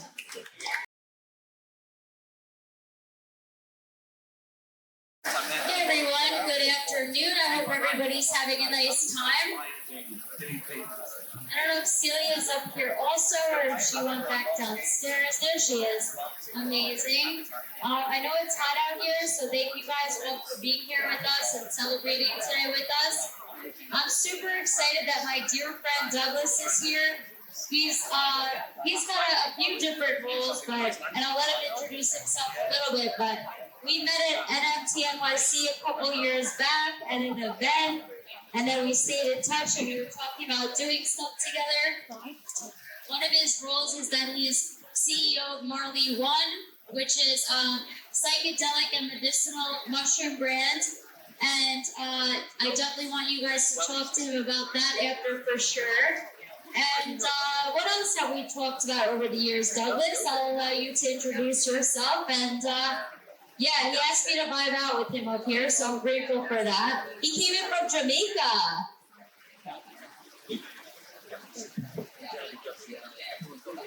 Yeah, Trish, it's a pleasure to be here. And again, I take my hat off to you that I'm not wearing at the moment. To say job well done.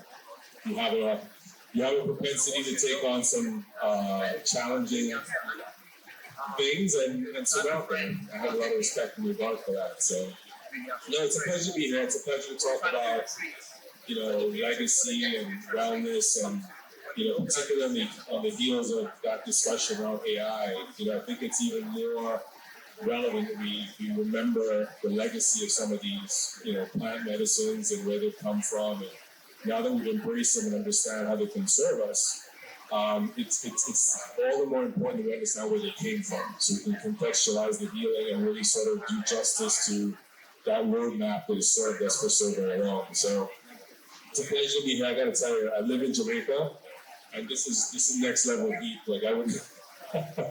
This is hot. It's extremely hot. They stopped cloud seeding, so they just passed a law about not doing cloud seeding anymore, so that could be why. They were using clouds to and modifying the weather, and they stopped doing that recently in Florida. They passed a few legendary laws recently, and that was one of them. Oh wow. So yeah, maybe they were making it cooler here, and now they let it all out. The sun is especially strong in the heat index, right? Sunny in Jamaica is not like this hot. No, we just got a breeze. Yeah. So tell us a couple things that you're doing with healing and well-being. Like in Jamaica, also you travel a lot too. Yeah, so Yeah. absolutely. So, we've hosted a number of like psychedelic retreats in Jamaica, and for folks who've not been on a psychedelic journey, I'm a huge advocate for doing it in a retreat format the first time, and really doing it with intention and with proper care to guide you through the process.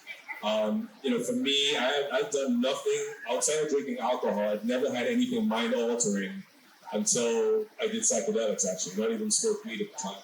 And this is after producing, we birthed the Mechanics Jamaica, which was a sort of kind of conference there. And even though I had to work with CBD, I hadn't actually had THC. So when I had my first psychedelic experience, which was guided, it was really eye-opening for me. It was really sort of transformative from my own sort of perspective. But the opportunity to hold that space for and allow them to have that awakening, if you will, really was very profound for me. It was just this great opportunity to facilitate, and that's all we do, right? I think a lot of people that we have to be careful about in this space, unfortunately, take on this mantra that they're healing people and they're saving people, and we're not. The medicine is doing the work, and if you prep people the right way, then you give a receptive environment for them to have the best outcome from that experience. So, hosting retreats and facilitating and seeing what people unlock for themselves through that process, for me, it's really a privilege. It's really something that I feel very honored to be able to do, to speak about, to encourage other people to open up, to go on either for themselves or to allow more people to have those experiences, because people don't understand it, people are scared, people don't, they're afraid of the unknown. Even today when I talk about psychedelics, like, ooh, and it's okay now. I openly talk about it because I think it's such a healing process for folks. And, one of the things I've seen with addiction, for example, is, psychedelics have a power to heal people and heal those ecosystems of families that are impacted in a way that traditional medicines have not worked. And I think the more we can get these stories across to folks to say, I hear you, I get what your science says, I get what your research says, but it doesn't work. And, here's something that does work. And we need to have a way of bridging those two worlds to respect that spiritual, that sort of legacy experience, but contextualize it in a way in which, modern medicine can be safe for people today. And we can do that. So facilitating psychedelic journeys has been very, very profound for me. I work with mushrooms, with the Marley brand in particular. We grow up, we hear one love, and we think one love means, like the Benetton had it back in the day, right? All races are supposed to get along. But now we can go a little bit deeper than that and realize that, Bob Marley was talking about the world. He was talking about the universe being able to be connected. And that we can heal ourselves in a much deeper, more profound manner. And, these are the things that I think that really motivate me to keep going. And then when I hear, like the speaker before, speaking so passionately about AI, I think we have this really remarkable responsibility, is the word that comes to mind, to thread these things together. They're not abstract. They're not disconnected. They're very much connected. And we live in a world where, as we understand spirituality, as we understand energy, as we understand the connectivity of different people, we're also way more disconnected than ever before. Social media is a tool that can do so much good, and in so many ways, it's doing so much harm. And we have the ability to pull that together. But it's telling us that there's the modern environment, and we have these historical baselines. But if we understand that there's a connection and a respect that goes all the way through them, then I think that's where we stand the most effective. So, yeah, that's a long way. I love all this, and there's quite a lot of people in the audience right now that I know personally that have been questioning about if they should potentially try microdosing or do some psychedelics. And I think the psychedelic word is very powerful and almost seems like some type of an ecstasy trip or something. That it's not that at all, right? And the deeper healing that can happen. I mean, as a former drug addict and alcoholic, you know, that's been in recovery for over 10 and a half years, you know, like, it's not the same thing doing ecstasy pill versus a psychedelic mushroom at all. And yeah, and I know that mind, body, and spirit doesn't even cut it for the healing that can happen with mushrooms, you know? Well, It's so deep. Yeah, and the thing that I think a lot of people need to understand is what psychedelics effectively do is they get to the heart of your trauma. You know, where in the traditional method, and I have nothing against therapists. I think therapists are very important, play an important role in people's lives. But what you're doing that's different is you're helping a person to understand their response to whatever's triggering, right? It's predicated on whatever went before that. What psychedelics is allowing someone to do is take the power back from the trauma. And what do I mean by that? I mean, you're able to look at the trauma, see the trauma, and by going through that process, it releases the power over you, and you can see it for what it was. So that traumatic event hasn't shifted. You don't all of a sudden, you know, put lipstick on a pig and all of a sudden it's cute, right? You're seeing it for what it is, but you're no longer fearful of it. It's no longer, you know, taking up a component of your mind that you're afraid to go and explore. Now you can see it and you can get through it. So I tell people that, you know, psychedelics is not a bad word. It's good for us to be able to embrace, because words have power, but they have the power to be given. And when you understand that it's the power of the word is also the essence of its healing, right? And by respecting it through doing something with intention, it has a lot more impact in a positive way than when you do it just willy-nilly. So I'm not a person that's going to say, if you want to have a good time and relax and flex out and take some shrooms and have a ride, I have no issues with that. But that's not the same as going on a retreat. That's not the same as doing something with intention, where you want to sit still and you want to allow these things to happen. And both of those worlds can coexist. You know, they can absolutely coexist. And once we can sort of understand and accept that, then we allow ourselves, in my opinion, to really allow the power of these psychedelics and this healing to be unmasked. So much of what you see on social media is people's lack of self-worth, people's lack of self-esteem. And it's just magnifying it. It's not creating it. You know, we say that it's creating it, it's not. It's just mirroring it out. And when people are able to take a psychedelic and go through the trauma that's getting them there, to see themselves as lesser than, now you're talking about an empowered set of people. You're talking about people who are comfortable with themselves and don't need to count how many likes or how many comments are on a particular post to define whether or not they're happy. And so, you know, the whole world could use some psychedelics in my opinion. But, you know, when we talk about microdosing and you're talking about more substantial dosing, that again, you know, microdosing has had so much benefit to so many people. And this is why I feel it's very important that more of us who understand its power, understand how it works a little bit better, and advocate for it. You know, we really must. I'm so happy you said that. And, you know, you are one of the way pavers, and like you literally like have been kind of taking down doors and walls in this space for a long time, and you've been a huge advocate, and honestly you've been a really dear friend to me, and you've helped me a lot on my healing journey. I hope you know that, you know. Even as like a healer, like in the 3D world, and obviously a tech CEO and founder, right? Like I hit a whole new bottom last year, for sure. And Douglas was a big part in helping me to heal through that, for sure. So thank you for that.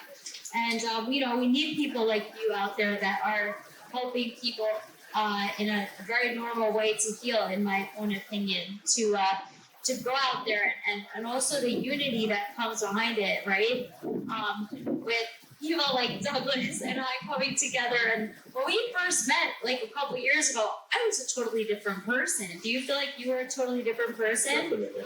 Like we both have been on this like taking down doors, busting down walls journey, like side by side, going towards like different you know, like goals, but like doing similar things, right?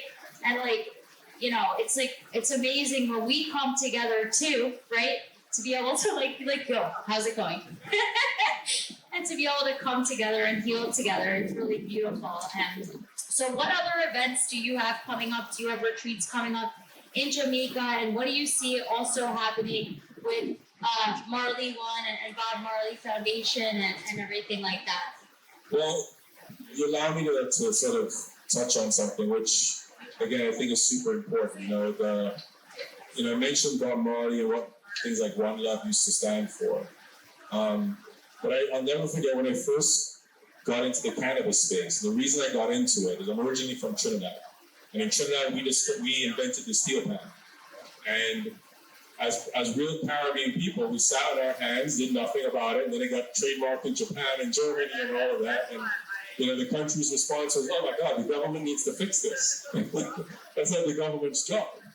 And so when cannabis was decriminalized and put a medical regulatory framework in place in Jamaica, what I saw at a couple of these town hall meetings was a lot of, the farmers, the legacy farmers, really, there was a lot of pandemonium, a lot of shouting, a lot of screaming. All it really represented was fear.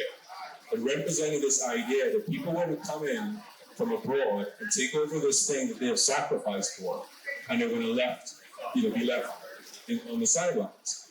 And my response was, what could I do? What could I do? Because you see something, you can't unsee it. And I just felt like if I did nothing, at this point I had no relationship with cannabis whatsoever, like none. But I just felt as a Caribbean person, and what Jamaica represented to cannabis globally, it would be a crying shame for this to just go by. And in that process, I'll never forget something a Rastafarian friend of mine said to me. He said, Dougie, you have to understand some of the plant here. The plant has power. And I'm like, yeah, of course. He's like, no, you have to listen to me, Bridget. The plant has an energy. The plant is not normal. It's not like just a plant. The ganja plant it understands its environment. And to be honest, I paid it lip service, right? Yeah, sure. But in my head, I'm like, it's an agricultural product. You give it its vitamins, its water, the right amount of sunlight, case up.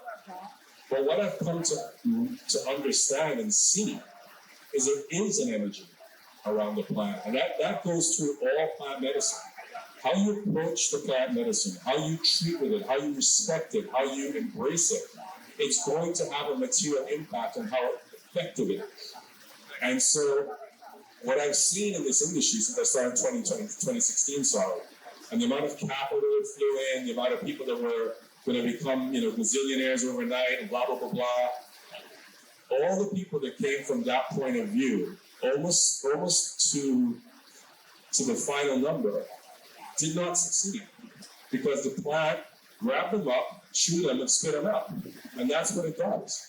And when you come at it with a respect and regard, and this is why I come back to legacy, when you come back and you really understand what people have done for this plant, to make this plant where it is today, and what did they do?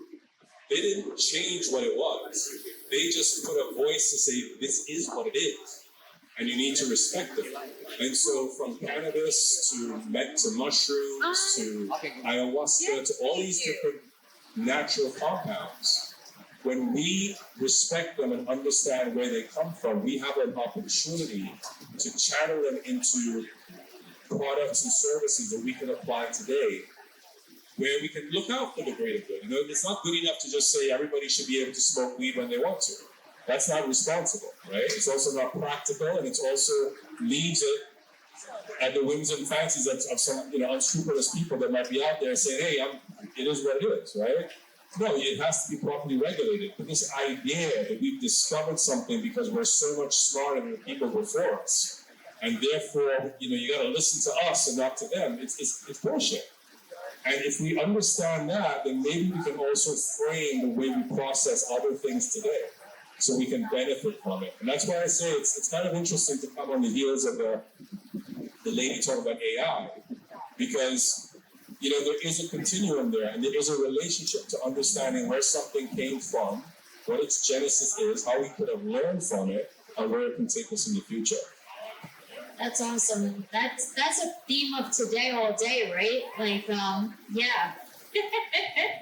That's been a theme today. Like Dr. Tim, basically the same thing. Like people healing themselves from stage 5 cancer by sending it love. You know, it's energy, and it's what creates energy, and what the symptoms are. And I keep coming closer to you, Douglas, because of the sun.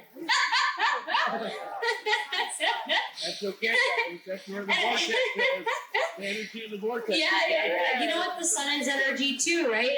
But you know, actually, I have experience with what you just said, because Healerverse is raising capital right now. We're raising our seed round, and I've spoken to a lot of investors all over, and I'm looking for a specific type of investor, like that's in alignment, right?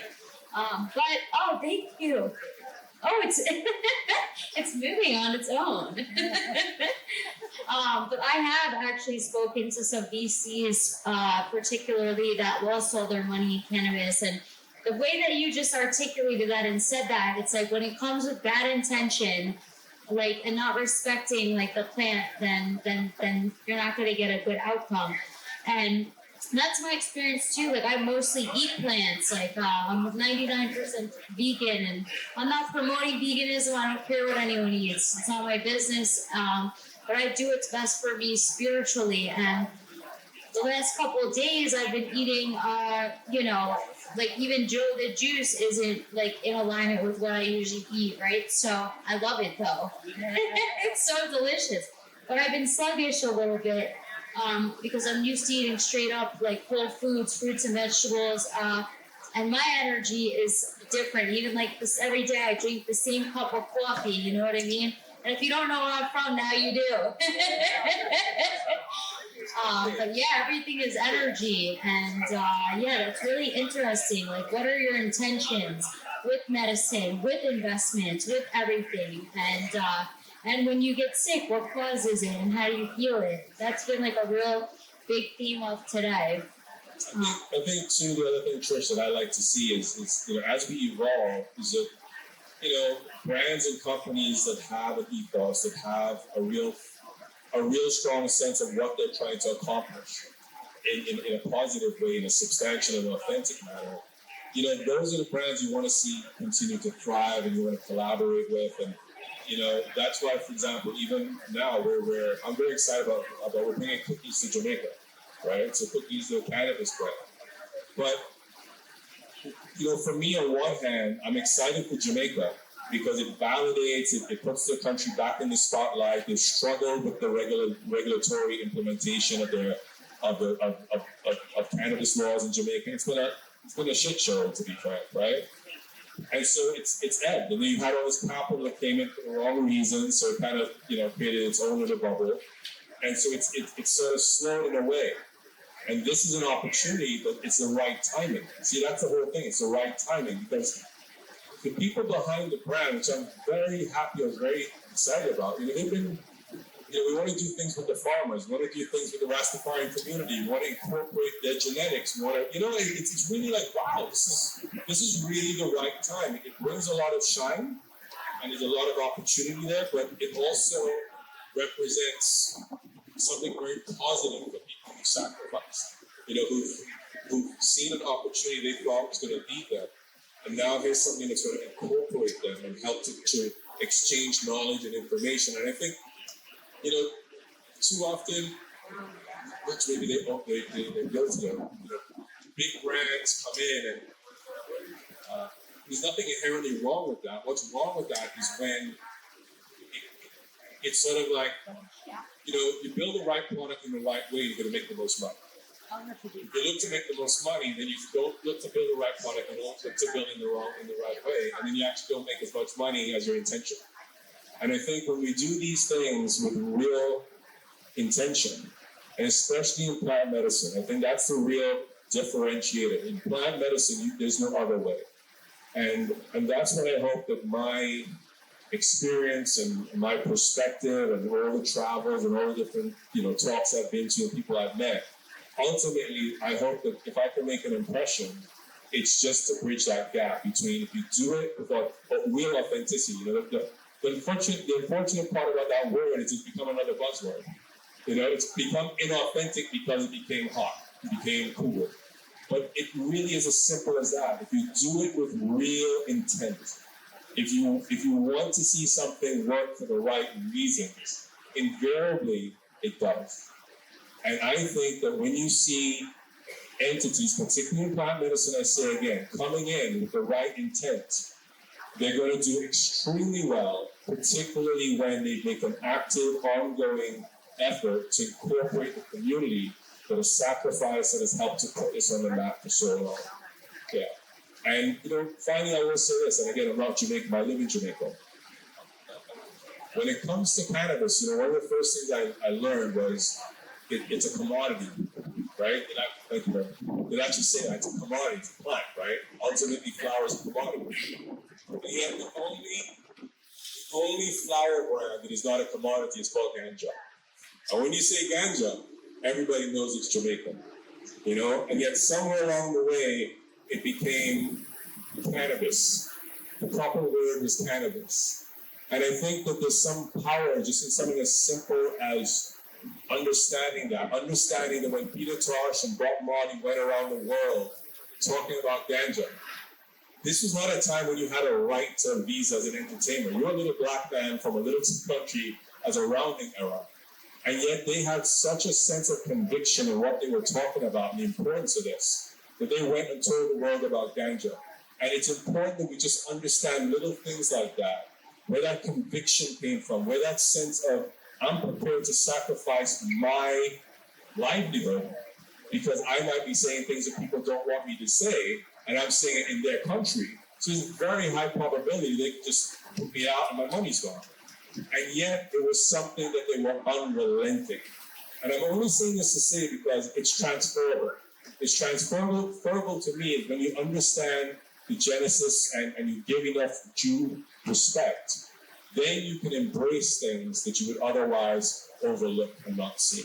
And so that's why I share that little thing here today, is because these are things that we might appreciate at a level, but when you go one little bit deeper than that, you realize the bravery, the conviction, and the strength. And hopefully that can be parlayed into more impact as we look at the plant medicine world and what it can really do for people today.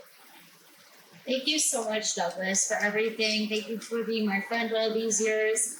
And I love what you just said, and I think it's transferable into a lot of different avenues and industries of our lives. Like, remembering where things came from and really, with some of the things that we're doing on our missions, right? Being able to hopefully, say it with conviction, and this is why I did it, and that's why I'm still doing it. And because, a lot of people are be careful or whatever, and it's honestly, I think that I'm safe and protected, and I think we all are. And it's so important to speak from the heart and to remember where things came from.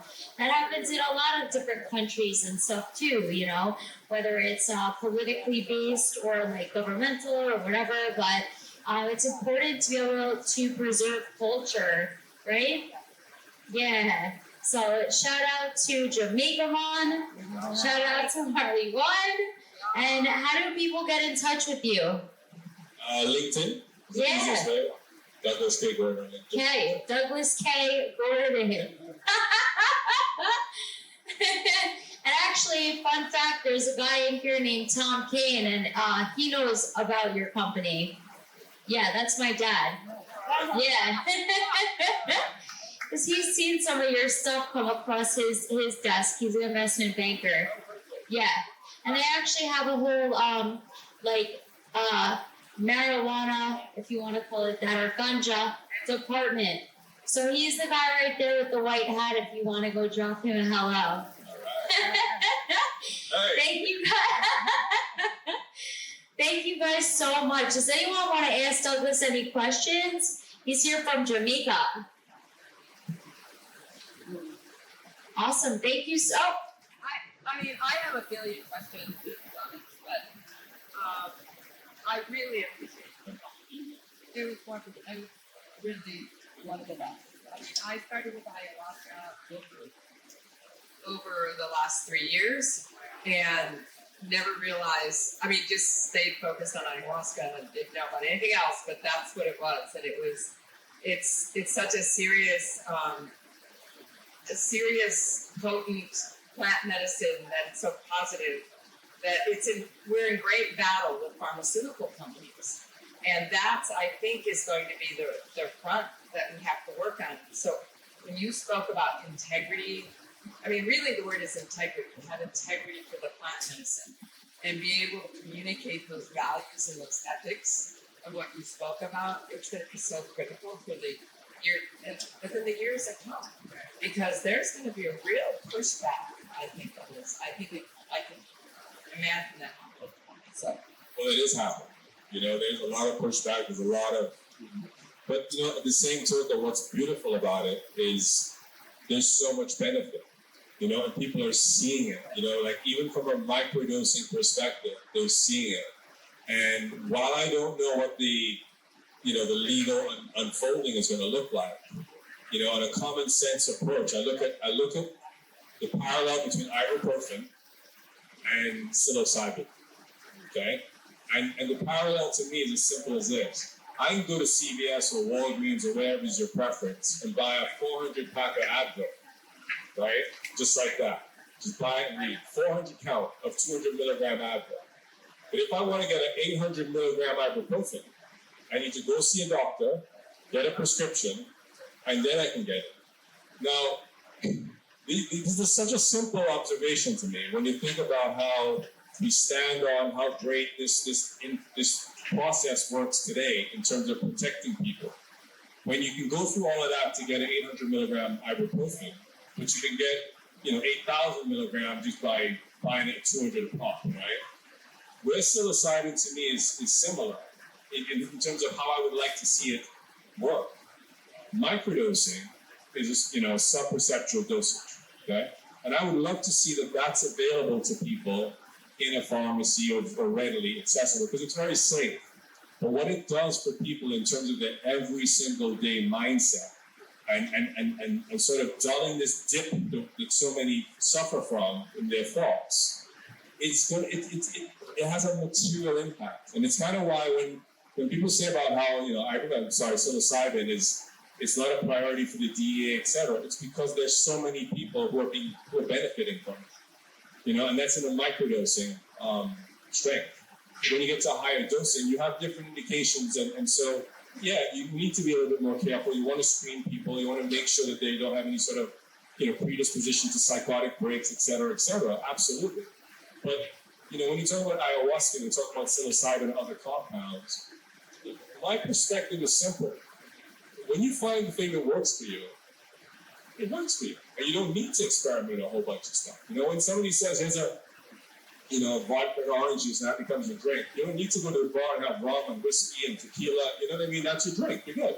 You know how to manage it. You know how to take it. And it's very similar concept with psychedelics. You hear some people say, oh, ayahuasca is much stronger than psilocybin, so you should try that. But you don't have to. The truth is, if you take a shot of tequila, it's different than tequila with club soda, right? But it's still, if that's your preference. So I just say that for those folks who have not tried different psychedelics. There's no mandatory reason why you need to. At the same token, they all have differences, but they all have one central commonality, and that's unlocking the parts of our brain that are cloudy and traumatized, and allowing us to be, at the end of the day, the best versions of ourselves. And I can't think of anything more important in life to me than to encourage every single person to be the best version of themselves. Thank you. Doug had a quick question. I had the incredible honor of sitting with psilocybin and Bufo in Jamaica. So the magic that happens in Jamaica is just incredible. And just the lineage that there is, especially to mushrooms, the love that there is in Jamaica for mushrooms I've lived it firsthand. So everything you said, I've seen. It was almost like it was back to my experience in Jamaica. What I wanted to ask you is, you're very forward-thinking. You see things before they happen. There's a lot of talk about psychedelics for healing trauma, depression, PTSD, anxiety, but there's also this sort of avenue of how can we use these to optimize? How can we really look at psychedelics as this is a human performance enhancer? Makes my life better. I'm more creative, I'm more empathetic, I'm more in tune with who I am, right? Can you see that in Jamaica where there's sort of retreats, yes, for healing, yes, of course, but also, hey, how can we bring people in to create the best versions of themselves, not always having a trauma dump, which is sometimes associated with psychedelic therapy. Oh, great point. I can't say great enough times. It's a great point. And here's where, in a retreat setting, the most important thing when people are doing psychedelics is that they're comfortable, is that they feel safe, they feel like they understand what they're going to. It's the most important thing. When somebody talks about a bad trip, you know, if you've not been educated on what that means, it just sounds like, well, I don't want to mess with that, right? All a bad trip is the fact that your brain is now moving to a place of being more relaxed, but your thoughts are trying to control where your thoughts are going. So it's this vicious negative spiral that you can end up in where you feel like you're losing control, but you're trying to gain more control. When you come into a psychedelic experience and you have intention, meaning you're coming in there for a purpose, and when you do it in a group setting, it's incredibly important. I think the most important thing is that you theme your retreat in such a way that you attract the people that are looking for the same thing.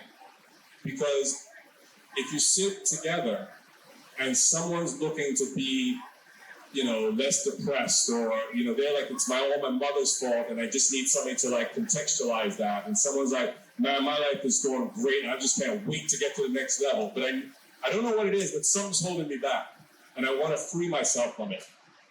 That's not a good integration, typically, right? It's just not. And so it's about getting people of a like-minded perspective into a particular retreat. That's why for us with retreats, I've always said 12 to 15 is my absolute cap. Because human dynamics beyond that point, you know, when people are coming in with different damaged egos, et cetera, it's hard beyond that point to have a low probability of not getting two of those guys or ladies in a room and having different issues. But when you can bring people in and you're telling them, this will help you to become better. This will help you to be more empowered. There are a lot of people who are doing well, but they're still struggling with insecurities. They're still struggling with, oh, you know, my mommy ever did this and daddy didn't do that, or sister this or Bob that or whatever. And I'm not saying it in that way to say these are not real considerations. I'm saying it in that way because we have something that can help us through that. And that's what psychedelics do. They help us see that. And I think by having people from a mindset of my goal is to optimize my life. That's what I want to do. When you have those people around together and they take psychedelics, then you get the amplifying benefit of it. So it's a long-winded answer, but that's why I feel it's so spot on in terms of how it works for both sets of people.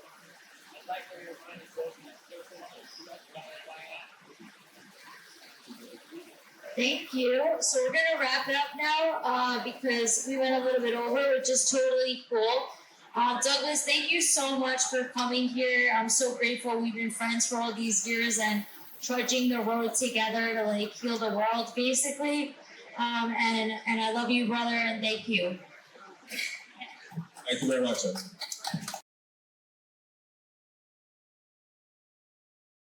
Change anything. And he lost 30 pounds in 3 months.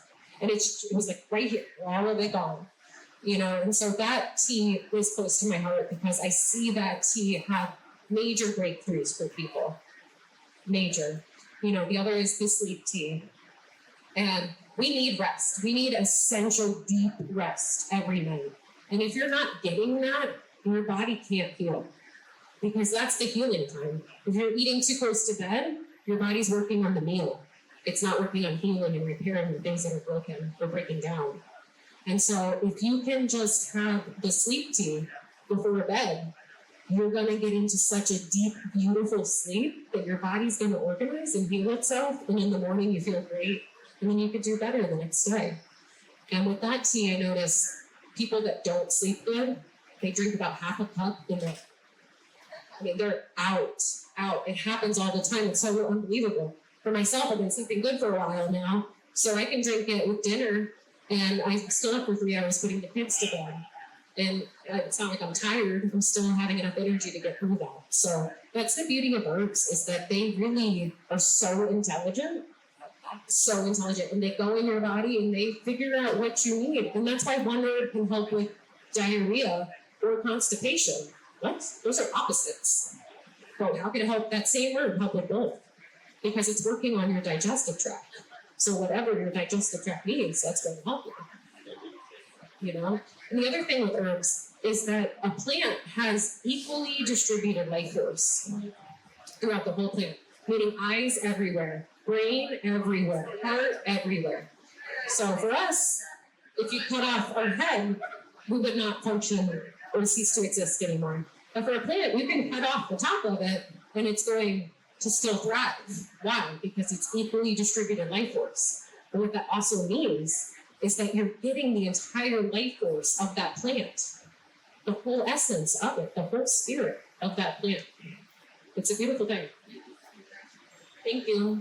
Anybody else have a question? What was the diet for the person that lost 178 pounds or something? That is Jamie, 165 pounds now in 2.5 years. So we started doing the blood type diet. Have you guys ever heard of that? That is huge because, you know, our bloods are different, right? So we have O positive, which is very ancient, earthly blood. And then we have like AB or RH negative. Those are like celestial blood types. Those are heavenly blood types, okay? And so that's why back in the day when you would get married, they would do blood tests to see. O positive should not make a baby with a heavenly person because the blood attacks itself, right? So the blood, the way it functions, it carries memories, it carries DNA, it carries so many things. So when you start eating for your blood type, it's going to help your body out tremendously. Now you can also do the test where they test your blood and they test for every kind of reaction to see what's good for you and what's not. Because like I'm more positive, and cinnamon was a problem for me, but I thought cinnamon was a great pepper. Cinnamon impossible. Cinnamon on my opium, I put cinnamon everywhere. And once I realized, okay, that's not working with my blood, I cut cinnamon out, and then it was like immediately I stopped being bloated. Oh, okay, so it was the cinnamon all along. So there's tons of information online for dieting for blood type. There's a few doctors that created it, and if you just find out your blood type, they have little finger prick tests you can do at home for $8 on Amazon, and you find out in minutes. And then look online and try to find the diet for your blood type. And then it's about just, you know, looking at the ingredients. If there's tons of fillers, if you're not eating stuff that's organic and grass-fed and all of that, you are being poisoned on a daily basis. You know, your body is not GMO. Yeah, the seeds are, yeah, the food is, but you're not indestructible. So eating foods like that is going to hurt you. And so just getting back to natural, basic foods, single ingredient foods, like just eat the chicken, just eat the beef. You know, actually, chicken just came up recently that ancient societies never ate the chicken. They only ate the eggs. And chicken became farmed later on when farming began. So that's another concept too. They keep pushing that red meat is bad, but it's not. I mean, the Indians lived on bison, only bison every day. So, you know, there's so much misinformation out there and misleading factors where they tell you this is good, this is bad. But if you just stick to the basics, just have meat, just have vegetables, just have a single fruit, you know, and then figure out the timing that's best for you. Don't eat too close to bed so your body can heal while you're sleeping. It all comes together very well. Yes, sir. What was your question? What time is supposed to bed? Hi there. What time is probably a good time to eat next? I would say 3 hours before you go to sleep. Right. Okay, give yourself 3 hours. The other thing is you're not really supposed to drink water while you're eating your food because it dilutes down the breaking down process and the acid in your stomach. So you want to let your stomach do its job. But I do recommend a cup of tea about 20, 30 minutes after your meal, because that warm tea is going to just clean out the pipeline, just flush everything out. I mean, look, if you left food in the sink and it's crusted, and you put cold water on it, does it move? No. You know, you're gonna have to put hot water, you're gonna have to put some elbow grease in there to get things flowing. So your body is very much the same. You know, we gotta get back to those basics. Anybody else? Sir. How do you feel about calisthenics and sunshine, getting the vitamins and Oh, nutrients yeah. from the sun in combination with fatigues to optimize performance? Yes, absolutely. The sun is so important. I don't know why they tell you that it's not, and I don't know why these assholes are flying planes trying to block out the sun, but they're first on my purge list. But anyhow, the sun is so vital. It is the source of all life. You can never forget that. Sunblock is not good for you. It's just layering on chemicals that are baking into your skin. And sunglasses too, guys. I see some sunglasses out there. You know, it messes with the dilation of your eyes too. And so right now when you have sunglasses on, your body's thinking you're in the shade. So it's not providing the chemical to your skin to help you with your tanning, right? It thinks you're inside. So when you're outside or when you're driving, try not to wear sunglasses. Obviously, if it's a safety issue, you have the sun right in your eye and you're trying to drive, wear them. But for the most part, you know, try to get back to being in the sun. Build up a small tan, 15 minutes a day, every day. Just get out there until you get enough tan where you can spend an hour or two. And I love sun tea. I've been making sun tea where I just put it in water and I let it sit outside for 4 hours. I even add peaches or whatever fresh fruit I have in there too. And it's delicious. You know, sun restructures water. It does. So we need the sun in every way. In calisthenics, just say moving your body in the sun. You know, movement is everything. Okay? You have to drink water. You have to get in the sun. You have to move your body. You have to eat things that are whole and alive. You want to eat as close to the source. We didn't used to have refrigerators, right? What do we have? Livestock. Fruit growing on the tree. You just go pick it when you're ready. That's the way it's meant to be. And the rest of the time it's pickled, right? It's in vinegar, which is also very good for your digestion. You know, or you freeze it and then you eat it later when it's good. And so movement is key to everything. It's also for your thoughts too. Like I was saying, you have to discharge your thoughts in some kind of way. And sometimes moving your body is what it is the medicine you need. Anybody else? Oh yeah, bringing out the Palo Santo. We gotta cleanse, we gotta cleanse. Thank you guys so much for your time today. Thank you for stopping by the booth. It's been so nice to meet everybody. Thank you, Trish, for this beautiful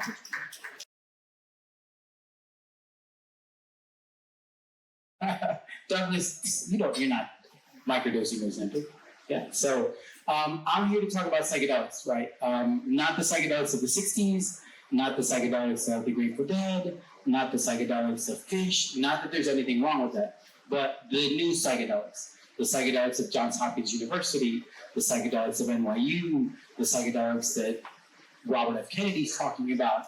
That's what we're talking about, those psychedelics, that healing, that optimization, that really coming to be who we are, our best versions of ourselves, right? And like I tell people, psychedelics, it's not a biohack. It's not a quick fix. Psychedelics, what they help you do is they help you to reset your soul, to really dig inside and figure out who you are, what your purpose is, and why you're here, right? For me, psychedelics changed my life. So I'd like you guys to sort of close your eyes for a second, right? And I'm gonna take you into my world about 2.5 years ago, okay? You're walking into the CNN building. Yes, that CNN, the Atlanta CNN. You're walking into the building. It's about 4 o'clock in the morning. You're going in to produce a half-an-hour sports show. That is, unless Trump comes down Air Force One with toilet paper on his shoe and it's breaking news for 3 days. So I'm there getting ready to go in and do my show. By this time, I've already smoked cannabis once or twice. Cannabis is controlling my life. That's the only thing that keeps me from not being centered. And I live in the CNN world, this corporate hamster wheel that I didn't build. It was built for me. Right? But I was on it. That's what I was doing. And someone close to me has a psychedelic experience. They went to Martha's Vineyard, they had a chocolate bar with their spouse, and they're like, dude, you don't understand. Like, this was literally, like, I felt like a little kid again. I felt like a child. Like, my kids who I wanted to kill them, I was like, oh my God, I'm so lucky. My husband, I'm like, I have everything I need. And me, of course, that person, 50 years old, stigmatized by psychedelics. Psychedelics are bad. Psychedelics are for losers. I'm sitting there with my cannabis telling my sister, you druggie, what are you, really psychedelics? What are you, a loser? Whatever, I don't even want to talk to you. A couple of weeks later, I'm in Atlanta, we're on this bike ride, it's about 300 people, and I see this guy next to me who I know, and he's got a smile from ear to ear, and I'm like, dude, are you okay? He's like, I just had some mushrooms, and I literally feel like a kid riding a bike for the first time. And that smile literally haunted me. I was like, wait a minute, I want that. And the curiosity kicked in. And yes, at the time, it was more recreational curiosity. I wanted the new high. Cannabis wasn't really doing it for me. I wanted that new high. And I asked the guy, hey, on the bike ride, do you know where I can get these mushrooms? And he looks down at this beautiful bike and he goes, these bikes don't pay for themselves, guy. So I'm like, oh, you're the guy. Okay. So I get a chocolate bar from him. The first day I'm excited. I take a piece of the chocolate bar. I go on the next Monday bike ride and I'm like, okay, like where's all the trippiness and the hallucination? Hence because to me, I had a microdose, right? I thought it's like cannabis. You don't need to smoke the whole joint to get high. You smoke a little bit, you get high, right? And it was funny because the mushroom said, don't worry about it. It's not just yet. You're not ready for the full experience. And then came the Monday before Halloween, 2022. I'm on this bike ride with about 200-300 people. I have half of the chocolate bar. And midway through the bike ride, I go, oh my God, this is what my hands feel like? Wait a minute, this is what it feels like to bring. I look around and I go, oh my God, I'm surrounded by these incredible beautiful humans. Like, holy shit, I didn't realize that we're surrounded by amazing, beautiful people.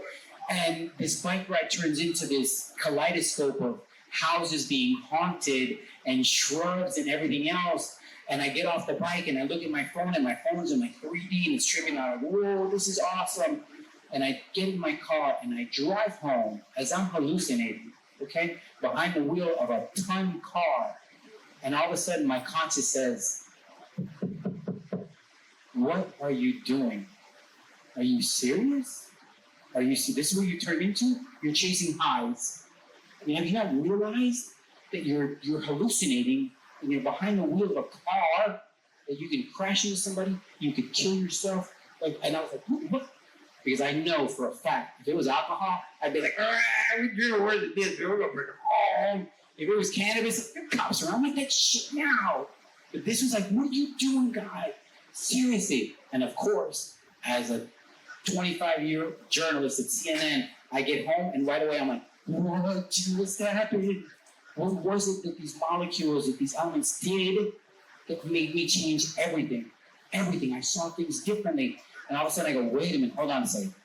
Psychedelics are being used as medicine? Whoa. They're using it for anxiety, they're using it for depression, they're using it for PTSD, they're using it for people who have dependencies. And it was crazy because my heart was like, did you read that? And my brain was like, no, we didn't read shit. Hit that bong again. Just keep lighting that weed. Something said, no, that might be the answer for you to change your relationship with the cannabis. And by the way, I want to tell you something. CNN just got bought by Discovery. You're going to be a number on the spreadsheet. And they're going to go, number 67. How long has he been here? 25 years. We got to cut. Sorry. Yeah, but everybody loves him. Doesn't matter. People don't want to spread this. Doesn't matter. It's a business. And in that time, it was fun because I went from hiding my quote-unquote drug use. Everything's a drug. Sugar's a drug. Caffeine's a drug. It's all drugs, right? But I went from hiding my drug use at CNN with the cannabis. I mean, I literally set off an alarm in an edit bay. That's how bad the cannabis had me here, where I couldn't say, not right now. We're at work. No, let's go. So that consciousness said, no, you change your relationship with cannabis and you're going to get laid off from CNN. What are you going to do? And it was crazy because I went from hiding that drug use to telling people I'm microdosing. Like I just took some mushrooms before coming to work, and they're like, what are you even talking about? Yes, I'm using psychedelics. And all of a sudden I said, I want to manifest it. I want to manifest the fact that I'm using psychedelics, that I'm using them responsibly, that I'm using it because it's making me a better person. And I tried to look for something online. I want to wear a t-shirt that has the mushroom, which says microdosing or something.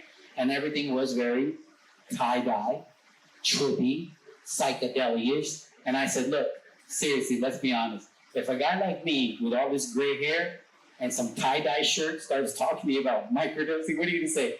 Listen, hippie. Listen, stoner. Why don't you go listen to your Grateful Dead 8 track tapes, old man, and come back when you're not high from the woods, and maybe we can have an adult conversation.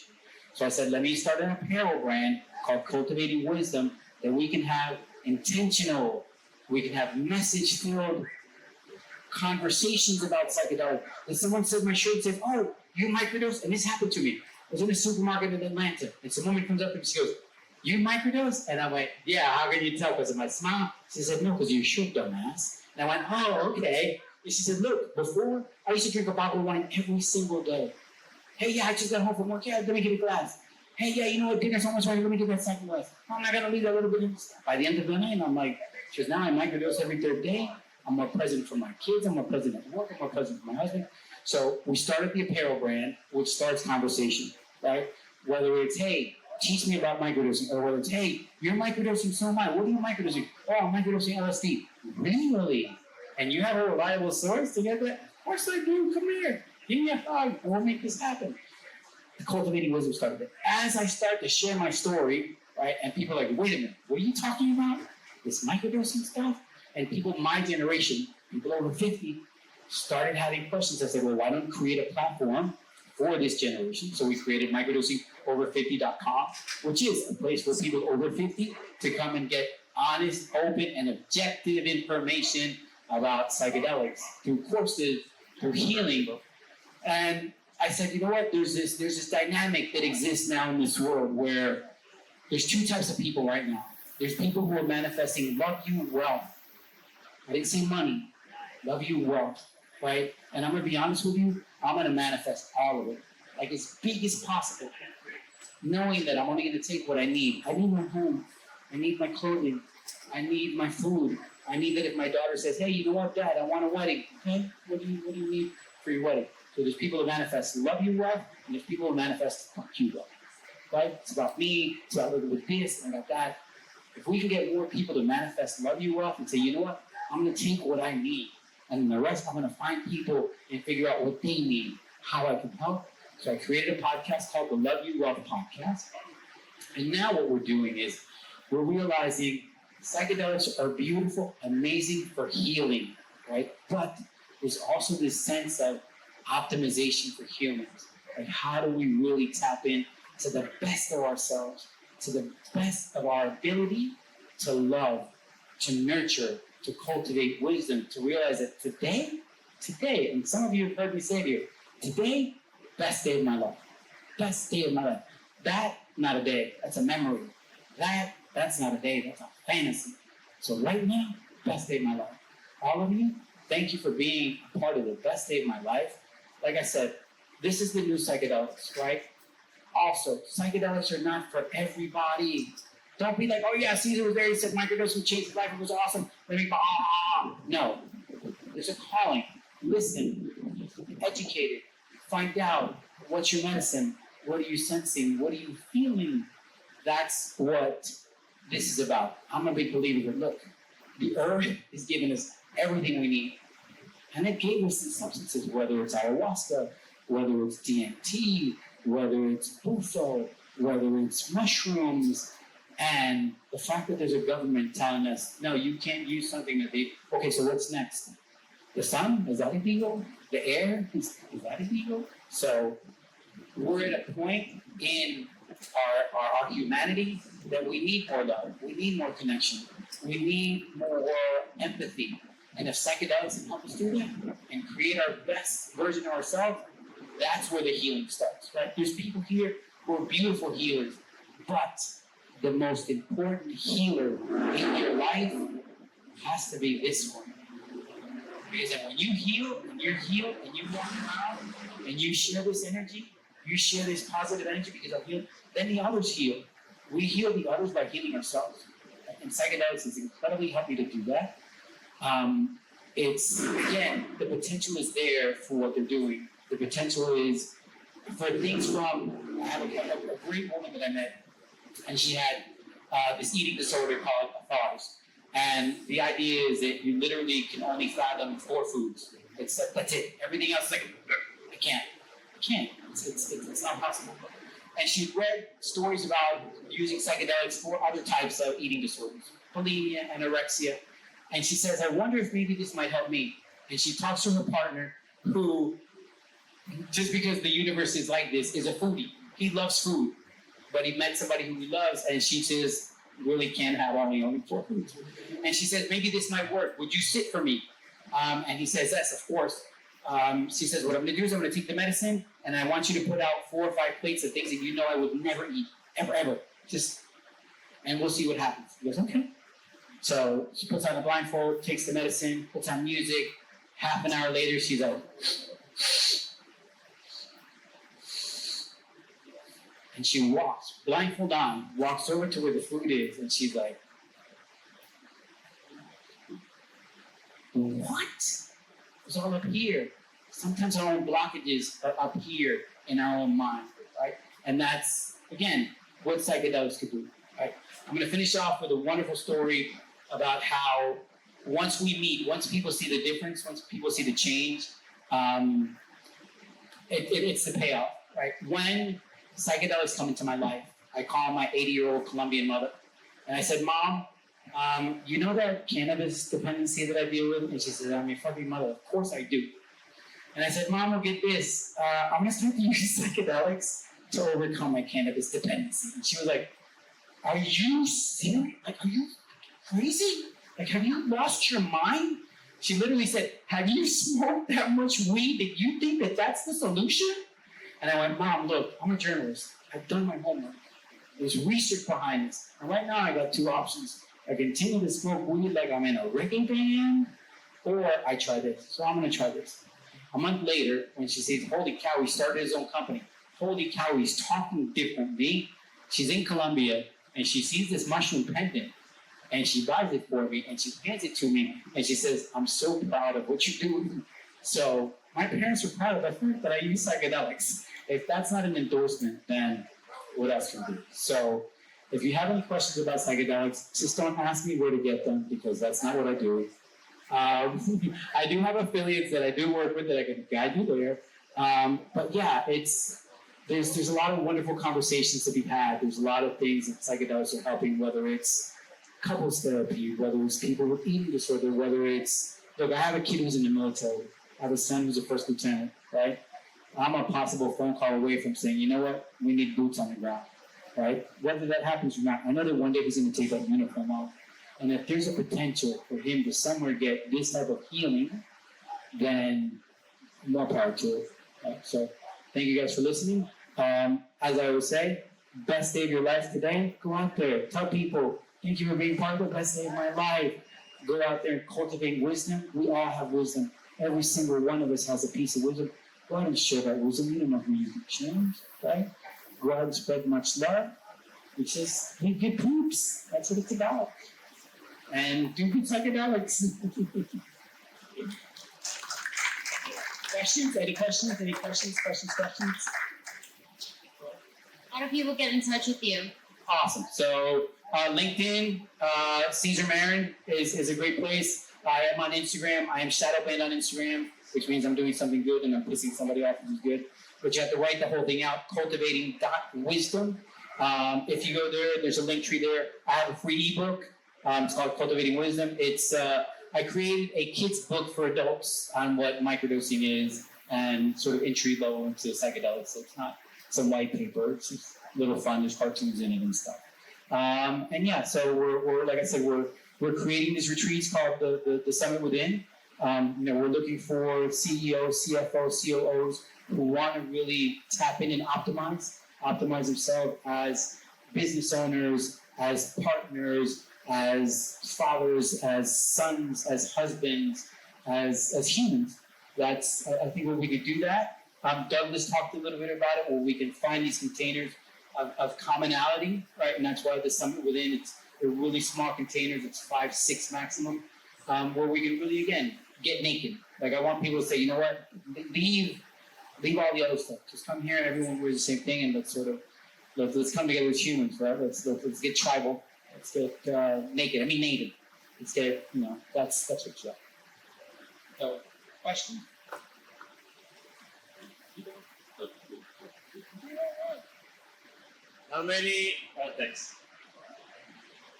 How often or how many deep trips can a person take, like in a year, or like how often can a person trip, like fully, not microdosing, without it interrupting their life or and where it's still beneficial? It's, again, all personal experience. I'm not a doctor, I'm not a clinician, I'm not a therapist, right? I'm not a shaman who lived in the jungle and knows if you have more than 4 ayahuasca experiences in a year, then that's not what I prescribe, right? I'm a big believer in these are callings. The earth put these here. Listen, what's calling you? If you're being called to do ayahuasca 12 times in a year, then maybe there's no integration. There's no integration. So you're going into the experience, and what am I getting out of the experience, and then how am I changing my life? Because if you're going into the experience and it's like, okay, nothing really changed. Let me go into another experience, say, okay, nothing really changed. All right, how about now if I try LSD? Or nothing. Did you integrate? Did you integrate what the lessons were? Did you see what the takeaway was from that experience? So that to say, look, I know people who have a wonderful relationship with mushrooms once a month, where they sit with 1 gram, 2 grams. That works for them. It's beautiful. For me, I don't know, that's not my calling. Right? My calling is, look, use microdosing to enhance your daily life. Every so often, when you do get the calling, and I had a calling just a week ago, which is beautiful, right? And I hadn't had a calling for at least a year, but it was just the right moment. It was what I needed. The mushrooms were like, okay, just now. So it's about listening, right? And if the calling is one time, then one time. If the calling is 100 times, then maybe reevaluate, because then maybe the relationship that you have with whatever the medicine is isn't really giving you what you're looking for. Even with microdosing, I tell people the idea would be that microdosing gives you the tools that you know that, man, yes, I got it. And then I can intuitively microdose. Hey, you know what? I got this project coming up. I really want to focus. I want to be so laser focused that the other things in life don't sort of distract me. Then, let me get on a 4-week protocol, and let me find good medicine, and let me have some good intentions, and let me keep a good journal, and let me do some meditation, and let me take some cold plunges, and let me do all the tools. Right? Because again, at the end of the day, psychedelics, they're just a tool in a toolbox. They are a bit of a power tool. They can so it's use it responsibly. Use that. That's, as long as we're using them responsibly, the medicine can definitely give us what we're looking for. But again, intention. It starts with intention. What are my intentions? And I tell the clients that I work with, I help people get on safe and effective microdosing practices. My first question to them is, where do you want to be 6 weeks from now? We're going to start this microdosing practice. Where do you want to be? What are your intentions? Why are you doing this? What is the reason? So I'm not sure if that answered your question. I just think it depends on the relationship you have. There's going to be people who are going to have one experience and their whole life changes, and they never need an experience again. And I've talked to people, so how many times have you sat with ayahuasca? Oh, I lost count at 260, and I'm like, whoa, wait a minute. Like, I've never sat with ayahuasca, but I've been told that imagine that grandma is pissed off. Like, grandma's just so upset at you. Like, she just wants to grab you and she's going to take you in that room, but afterwards she's going to give you a hug. So I don't know if I'm going to visit grandma 265 times. So it's, again, listen. I think sometimes when we listen more than react, it's sometimes we're not chasing and we're being intuitive.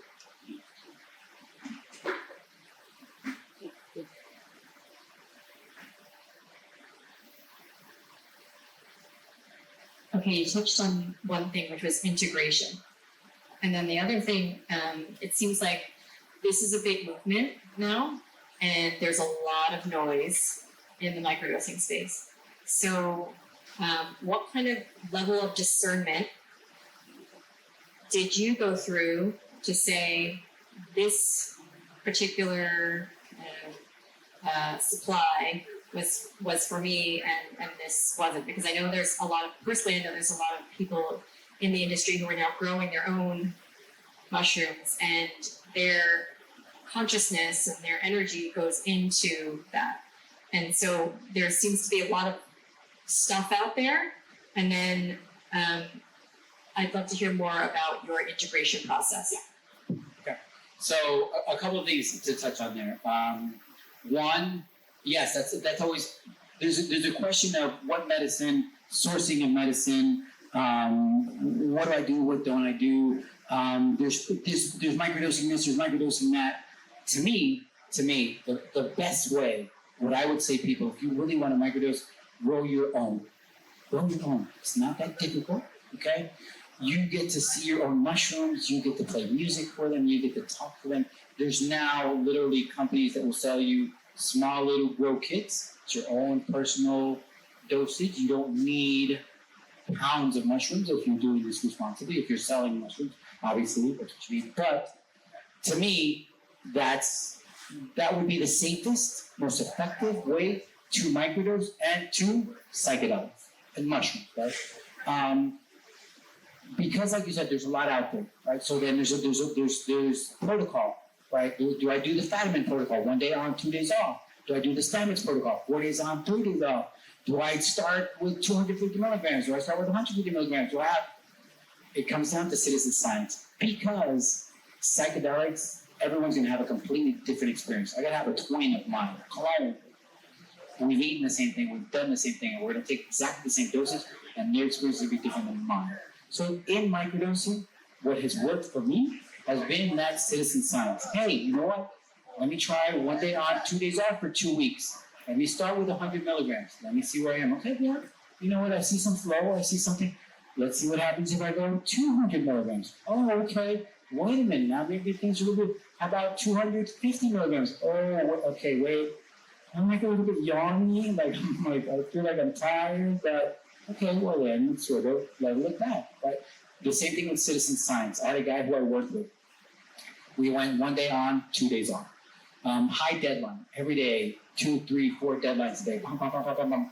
And he said, you know what? The first day, like I'm on point. I get it. I see it. I'm there. The second day, that transition day, yes, it's there. But that third day again, sometimes that sort of deadline starts to creep up. So I said, all right, let's change it up. Let's go 4 days on, 3 days off. Called me 3 weeks later and he says, I got called into my boss's office. I'm like, what happened? He goes, they want to figure out how my productivity went up 15% in the last 3 weeks. And he said, I'm just more focused. I'm just laser focused every day. So, citizen science. We have to do some citizen science with him. 1 day on, 2 days off didn't work. That's why journaling is your best friend when you're microdosing. Because again, you're giving, your intentions in the morning, you're giving the medicine a little bit of a roadmap of where you want to go. At the end of the day, when you sit down and say, hey, what was my high, what was my low of the day? And say, you know what? That worked, that didn't work. So that's important. Do your due diligence. Don't buy the first whatever. Talk to people. There's communities out there. Do some research. Right. Know that again, you're giving yourself consent to ingest something that can potentially change things that were rewired. Were wired for a long time. That rewire them a little bit. And with integration, for me, it's about being as present as possible. That's it. Being here now, realizing that everything I do at this moment is creating my reality. Someone said to me the other day, I feel stuck. And I went, you're not stuck. You're just caught in a reality you didn't design. So design your reality. We have the potential every day. I have the potential every day to wake up and go, my day is shit, my day is awesome, I don't have this, I don't have that, I need this, I gotta pay that, I gotta pay this. I can wake up and go, okay, I got another day. It's another one. Come on, let's go. What do I need to do? I have it all. I have it all. No one's chasing me. House isn't on fire. There's food in the fridge. I got 2 or 3 pairs of shoes to choose from. I got it all. So it's up to us, right? We create our reality. And when we create that reality of positiveness, again, and when we're the healer, when we're first the healer, and then all the other healers can come in, then it's like there's no thing that I enjoy more than to purposely go to the supermarket 1-2 days a week. I have nothing to buy. I'm just gonna go through aisles and say good morning to people. Good morning, good morning, good morning. Because I don't know who's out on the. And yes, there's someone who say good morning, and they'll go, you know what? Fuck yourself. I go, you know what? I'm gonna do that because it's awesome, but you're not ruining the best day of my life. Because you're not. No one is ruining the best day of my life. And we don't need to ruin anybody else's best day of their life. So look, the trip around the sun, it's like, you know, and especially you get to an age like mine, and I go, look, I'm 57. At 50, I was like, there's 50 that way. It's not 50 this way. And what is it? Is it 2? Is it 12? Is it 22? No matter how many it is, every day, the best of my life. So I hope that you guys go out there, live the best days of your lives.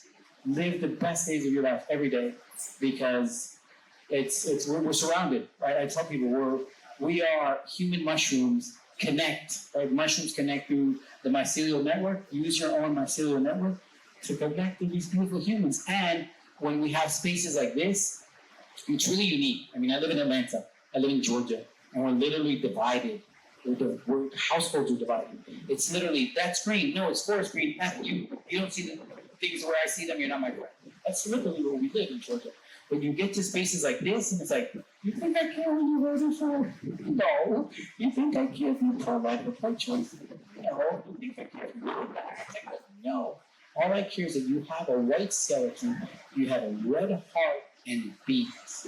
That's all. Other than that, doesn't matter. We're all the same. We're all just mushrooms here in this field of other mushrooms, so let's connect. Let's connect to each other. Thank you, guys. I love you guys. Thank you.